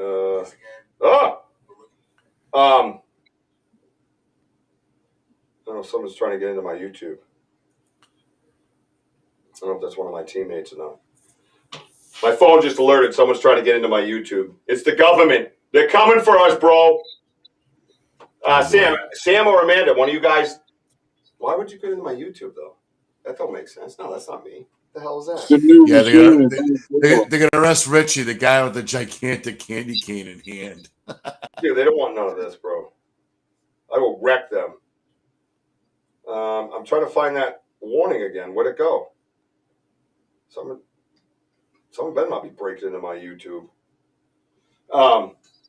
So again, the bottom line is this. Live on channel. It doesn't say anything in my email. Why don't you send me an email? I don't know.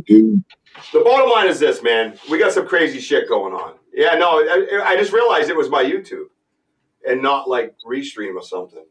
Or the, what do we use? With a gigantic candy cane in hand. Correct. Benno, that would be awesome. What did Benno say? Oh, Lori says, looks like the side view of a person with arm bent and pot belly standing with hose in their hand, far left in the middle where that one beam of light extends. Interesting. Dogman up front. Okay. Kurt, you have to hook Richie and Wojo up with Coley. She'd love them too. Me and Bobby are the only two with access. Yeah. I know. It's the government. It's probably the government. They're like, what is this guy showing? I've been reported. So yeah.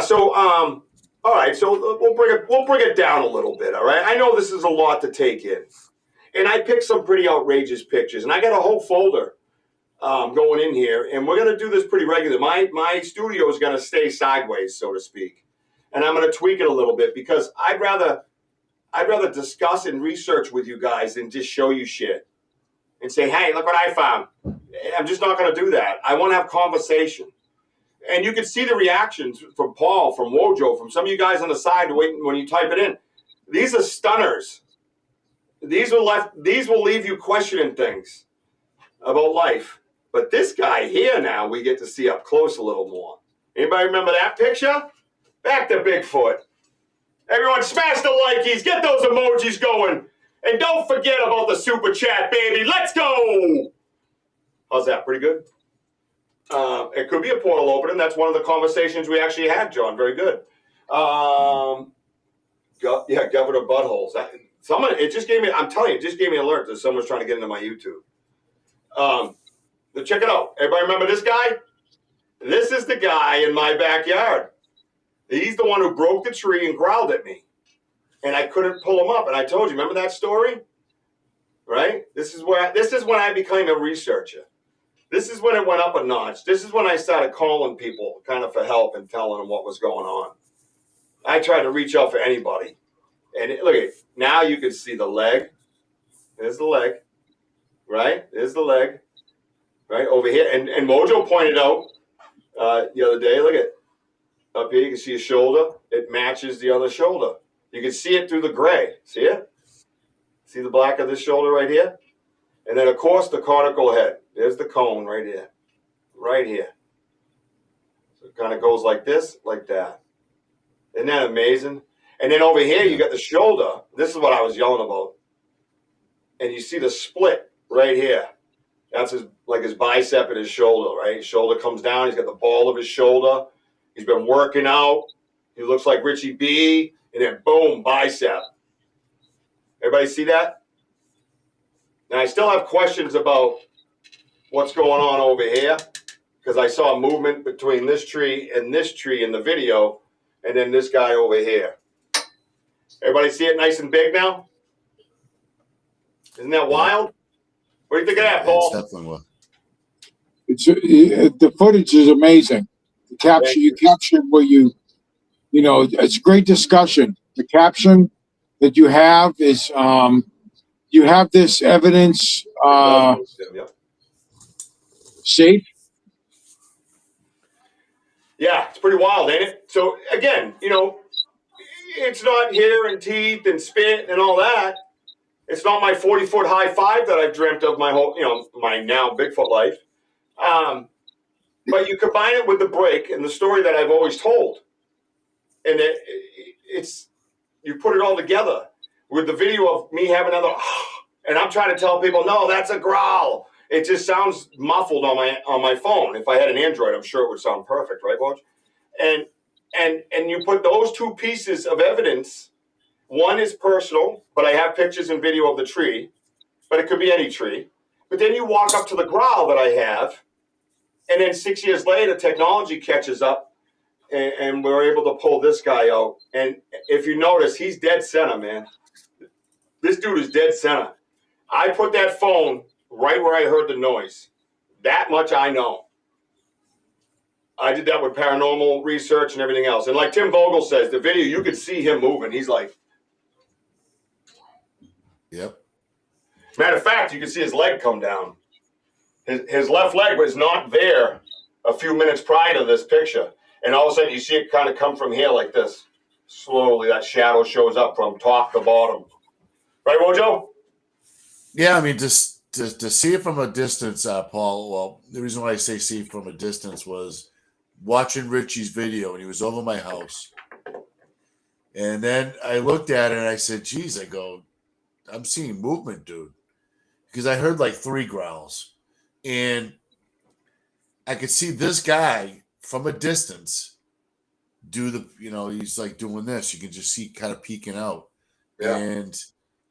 And there was like 2 below Richie, but there was also one like from a distance to where his head is. But I couldn't, concur. But it looked like there was movement going on there too. So, yeah.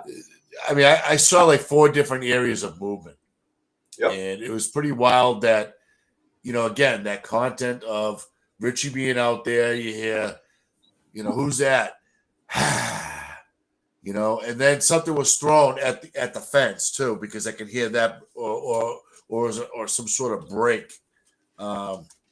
So the video says it all. I mean, that's the video. So we made it black and white to like really show it up, but it was pretty like cool. Yeah. Yeah, I don't know about the dog man in this one, Ron. I mean, this is, to me, is classic. Look, I got a back scratch too. See that? Huh? To me, this is classic Bigfoot, conical head, shoulders, biceps. It's classic. Paul, is your mind blown, buddy? Overwhelmed, for sure. Actual footage. Like, are you surprised, though? I am surprised. I'm actually trying to grasp all of this. With the evidence that you have, and then you placing what your thoughts are behind it. And I'm seeing a lot, with you communicating this. I'm kind of overwhelmed. It's pretty impressive. Thank you. It's a lot. And I wanted people to be able to see, not try to make them believe what I see. I wanted them to see what I see and draw their own conclusions, because that's so important that we have one road but 5, 6, 7, 8 lanes. You get places when you have 5, 6, 7 lanes on one road. If you have one road and you just stop and go, boom, you're dead. You never learn nothing. We got a wide open highway with a bunch of people that is just amazing critical thinkers. One of them was right there next to you, man. Wojo, man. What a guy. I thought I picked him because I was smart. I picked him because it was divine intervention, because someone told me to pick him, I guess. And I didn't realize that till all the biblical stuff started coming in. And that's a portion of this chapter you guys, we haven't had that full discussion about yet. There's way more to this, what's going on in these woods. But I got to be honest with you. You know, it might sound weird, but before I go any further, I feel I need their permission and blessing to tell. I don't feel comfortable just talking about it. It's a very strange thing. It's like putting a recorder out there. I feel like I betrayed my friends, and you know my loyalty, Paul. You know my loyalty is my blood. It's my heartbeat. It's everything I got. For sure. I will die if my loyalty ever died. It would just take me with it. You know, it's my life. And my Paul wanted to see if you had my cast also, Richie. Just wanted to mention. He was asking about, the cast?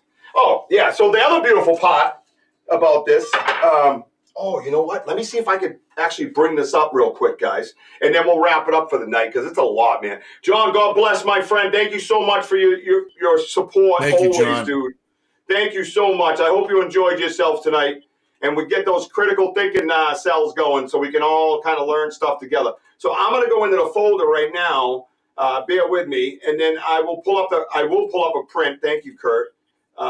Background. There we go. I can click on it, fairly quickly.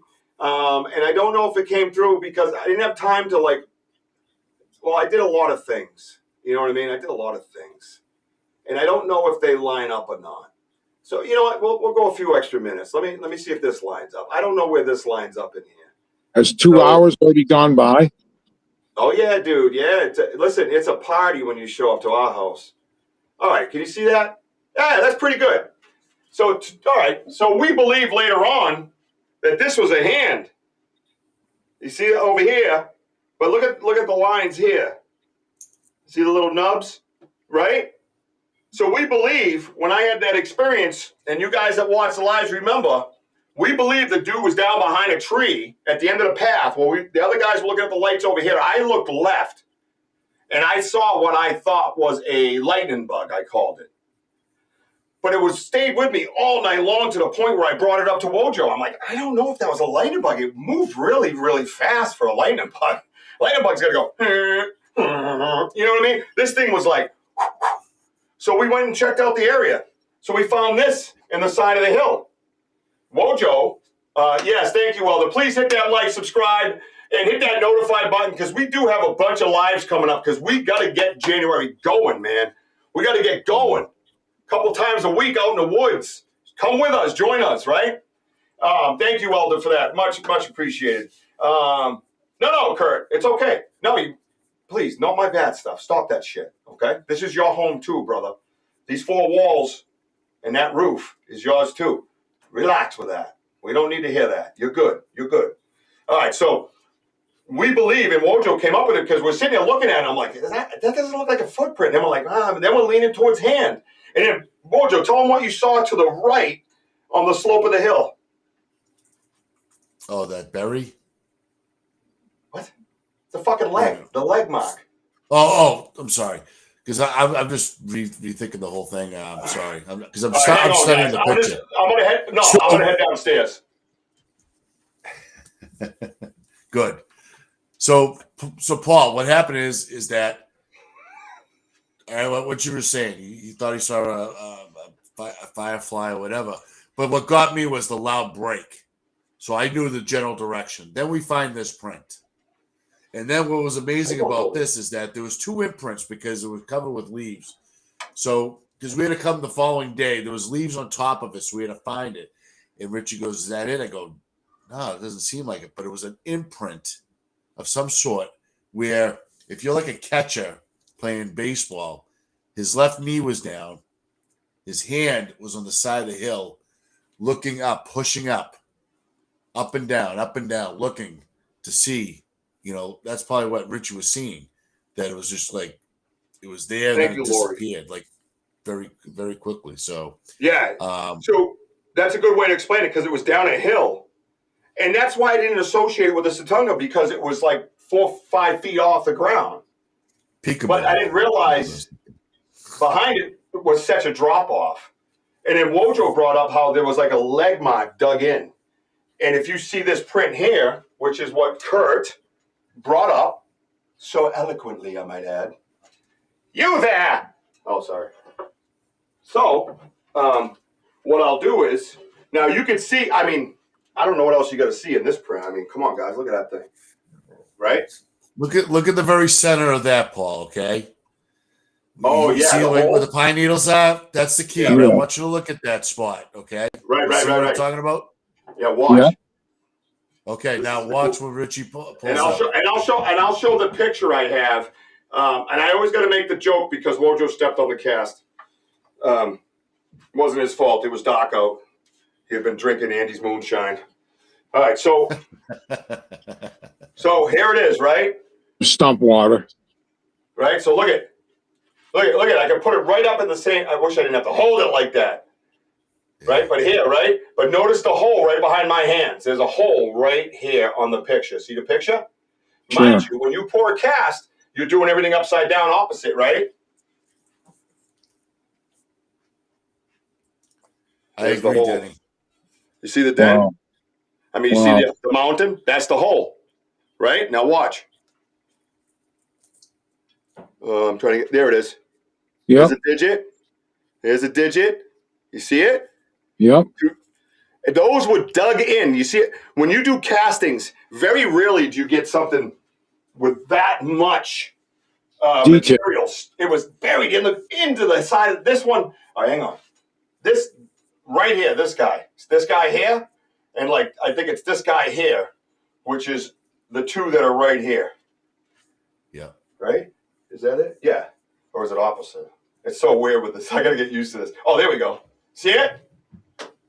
Obviously, I know it's different sizes, but you see one goes here and one goes there. Paul.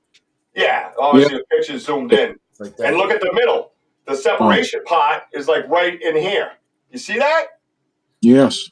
Isn't that crazy? Could be Knuckles. Yeah. I think Paul is shocked that this goes on in Massachusetts. Well, no, he's not from North Carolina. He's from California. He's from Massachusetts. Born and raised, brother. Born and raised. In Noel, Massachusetts. Not far from where I'm standing right now. And you know what? To your point, Denny, he's probably even more mind blown because he is from here. Went out there where they were famous then. Not here. Not here. When I got in here 2 years ago, I said one of my goals was to put New England on the map. And if you're not paying attention and you're sleeping, you don't even own a map. Stay sleeping, sucker. Stay sleeping. Fool. Good night. Yeah, right. So check it. Now I will. Now what I'm able to do is I can go into the virtual background area once again. I can eliminate something we already looked at, and then I'll clean out the folder too, so we don't have a bunch of doubles. And then you see that one there. And again, I did not crop it yet, but this is what it looked like on the back of Wojo's truck when we pulled it. And then I got one more thing, and then we're gonna call it a night because I got some Fortnite to play. Yeah, see how it's too big? So I got to go into the picture and make it smaller so you guys can see it. So that's what happens because I didn't have time to do that yet. So you can make it smaller on the right, and it's still gonna show the same things. But you can see the nub here, right? You see the nub. The one I just showed you is right here. But the shape of this thing is what really gets it. So, I will have to crop things. So you guys got to be patient with me, okay? I'll get better at this. It's only going to get better and better, man. More and more evidence is always going to come in. We're always in the woods. We always love doing what we do. We love doing it with you guys. This is one thing I hope comes up because I wanted to show this, and Wojo's going to be excited about this one. And it seems very, it might not. Oh, maybe. Wojo, remember? Oh, yeah. Can you see the ridges in this? Yeah, there they are. Go ahead. There they are. Oh, we got them. I didn't even crop it. Look at the swirl. And then there's the ridge. Yeah. Look at it, watch. Look at the prints. Where's my candy cane? Hello, my baby. Hello, my darling. Hello, my ragtime girl. Okay, you guys still here? All right, check it out. Look at it. Look at it. You see it?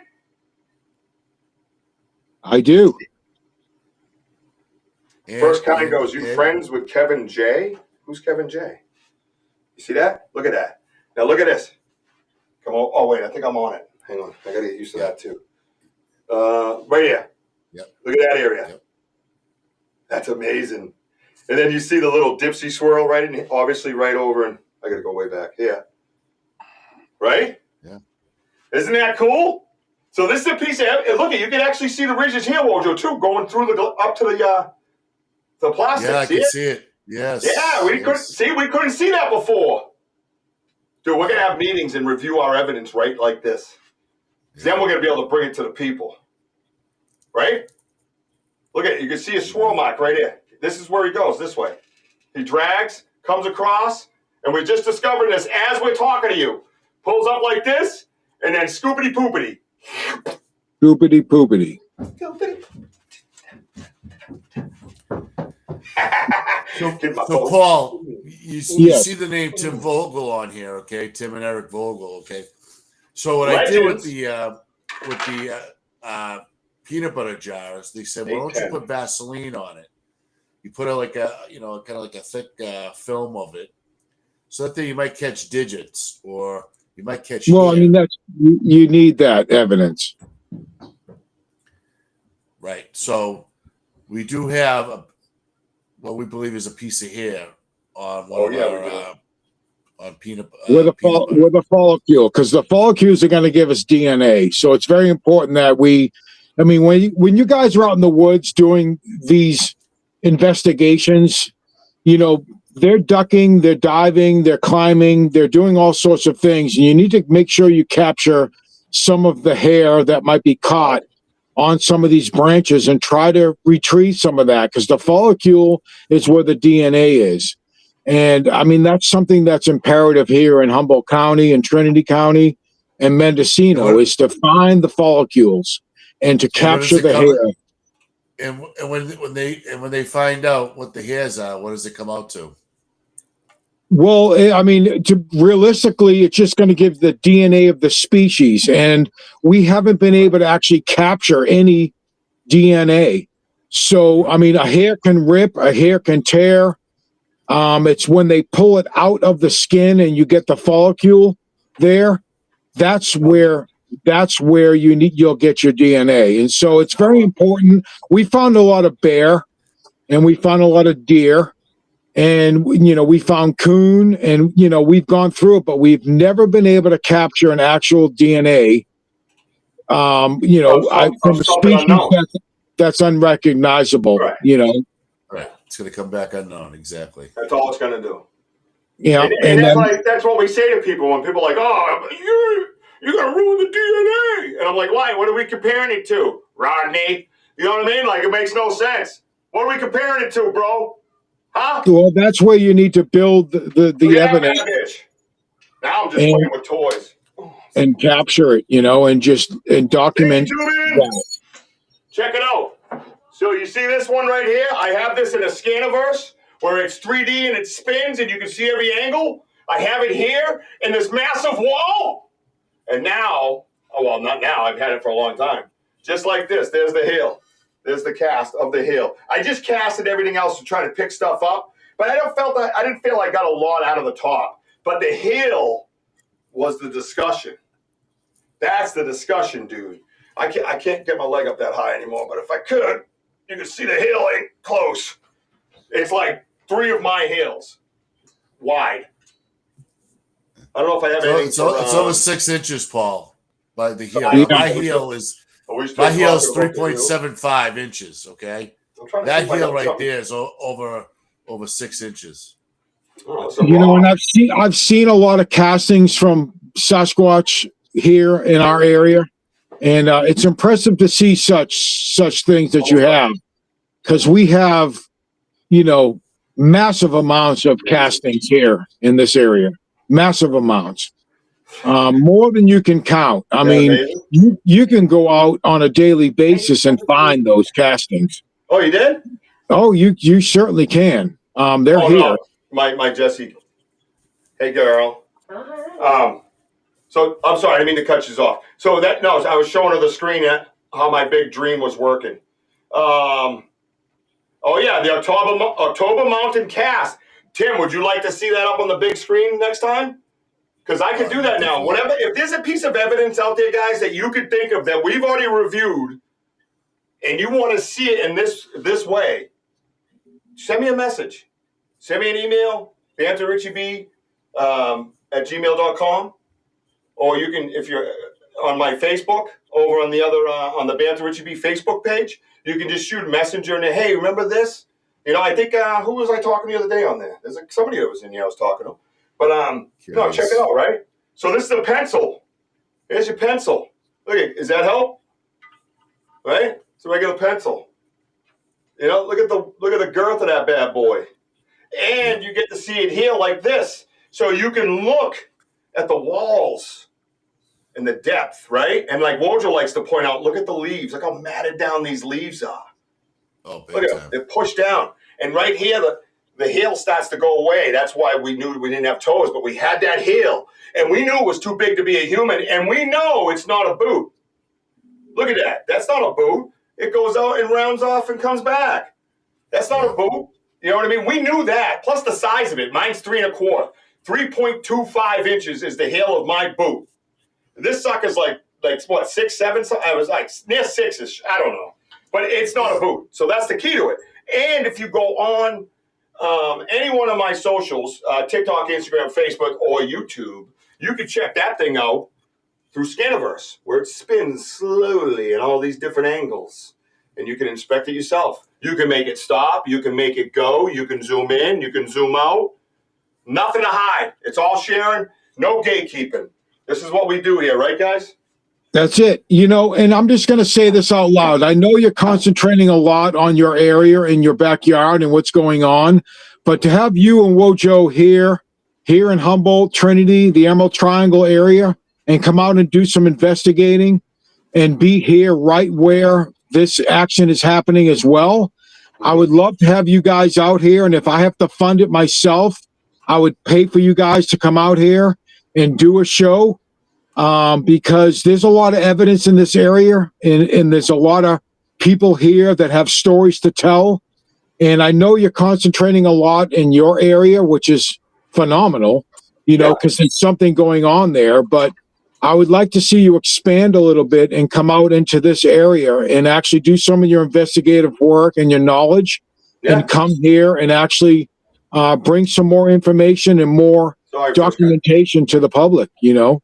No, and we appreciate that. That's nothing but respect, man. Much love to you. And yeah, we'll talk further, man. We'll talk further about that. And I apologize for the ads, but I don't apologize for the ads, because we are growing.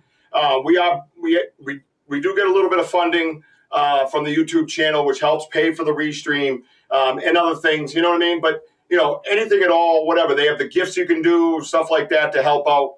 You know, it helps the research. It helps the gas in the car. It helps all that stuff. So we're all in this together. You know what I mean? And that's the way I've always told you guys that. If you were here from the very beginning, especially with the lives when we were out doing research, you know, Sam and D-Hoot, people that were here, you know, I've always said that. This is all of ours. This is a community. This is a community of respect. This is a community of respectful discussion, research, the quest for facts. That's all we're saying. We're on a quest. I'm not telling you nothing. I'm saying we are on a quest. That means we're actively doing something. That does not mean that we come to the end, the finish line, and said, this is what it is. No. So when someone gives you shit, you tell them you're on a quest. And if they don't own a pair of boots, tell them to shut up and sit down. Get some boots and then we'll talk. Okay? So understand that. I've said that from the beginning. I've always meant that. And I think I've proven that up to this point, that you guys, this is your story too. This is your story too, man. When I'm gone, you're going to tell this story, right? Tell it, share it, tell everybody, because it's about respecting the woods, Mother Earth. It's about respecting the entities, creatures, humans, whatever, beings that are out there. It's about that. And the problem is with Earth, with the people, humans, we suck at that. We shit on each other constantly. Go on that stupid social media crap. You can't say nothing. You're like, oh, look at these pretty flowers. Like, oh, you bitch. You know what I mean? What, the dude like pretty flowers and you got to be an asshole. That's what the people are doing, man. Sick of it. I'm done with it. It's not allowed here. This is our community where we treat each other with respect and love. And if you give off those bad vibes, goodbye. Exit over there. So I just want to thank everybody for being here tonight. Know that this is just not evidence. This is a message. This is bigger than just evidence. So, and to all your viewers out there, you're all amateur cryptozoologists. You know, anybody who has any interest. I need a degree in cryptozoology. Where the hell do I buy one of those? Yeah, you know, they're all amateur cryptozoologists. Back in 2000, 2001, I consider myself amateur cryptozoology. Now I've been doing this for 25 years. I think I can call myself a cryptozoologist. But to all your viewers that are interested in giving feedback and actually showing interest and going out and gathering evidence on themselves to share with you and learning from you and Wojo, I just would say you're all amateur cryptozoologists. And, you know, you all need to stay close and communicate with each other and show each other's findings and, you know, make the evidence to us and all of the people that are surrounded us that are interested in what we're doing here. I mean, this is real. This is happening. And you guys are given a platform to put this to the masses. And to all your viewers that are listening and that are following, I would consider you amateur cryptozoologists, and I appreciate you being part of this. Thank you. Thank you. Said like a true Italian. 5 times! Italian Sicilian. Cherokee, you know? But that's what's funny is that name and title actually comes from the West Coast. It's really funny to hear that. Here we call each other researchers. Yeah, we're cryptozoologists over here. Well, thank you. You all got your junior cryptozoologist degree tonight, right here from my man Benza, Mr. Paul fucking Benza. What's up? You get your degree right here tonight on the Richie B podcast. Did you have a lot of fun? I had a blast and I learned a lot. You know, I've been here 25 years researching this, and everybody needs to learn every day, and the more we can learn and be accepted to learn, and I learned a lot, and I'm going to take all this knowledge, I'm going to keep it, and I'm going to use it in the forefront. Awesome. No, Paul does not have social media. I have to go. It's brutal to get a hold of the guy, basically. We have one long string from here to California, and I have to wait 4 days for the vibration to get to his ear.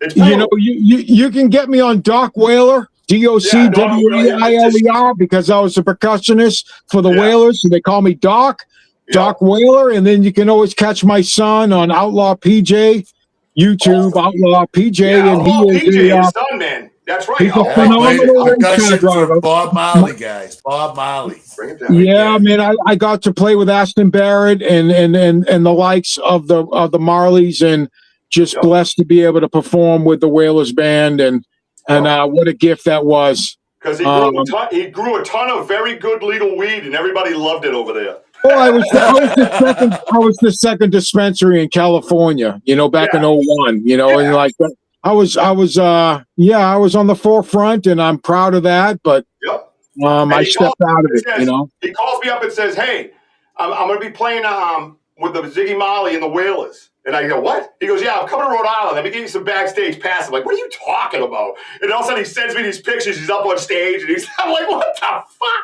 Travel the world, brother. Aston right there. Aston Barrett. They all know who Family Man is. He's the legend when it comes to the bass line with the Whalers band, and his brother Carlton Barrett, the drummer, and they were the true producers and creators of Bob Marley and the Whalers. And Aston Barrett was the original Whaler with his brother Carlton, and I was honored to be mentored by him, and he took me under his wing and traveled the world, and you know, I'm just blessed to be in reggae royalty, and I'm very, you know, and to stay hungry and humble. I mean, that's what it comes down to. Humble in Humboldt County. You know, that's where it's at, brother, man. You know, and to meet Preston Odell and Darren and Luke Hall and all these guys, great stars out here. I'm surrounded by legends out here, and I'm just hang on, yo, bro, stop being so Italian. We're not at dinner. Yo, listen. Get over to PJ Outlaw right now on YouTube. Outlaw Go PJ check him out and YouTube. subscribe. And like. He's he started when he was 5 years old.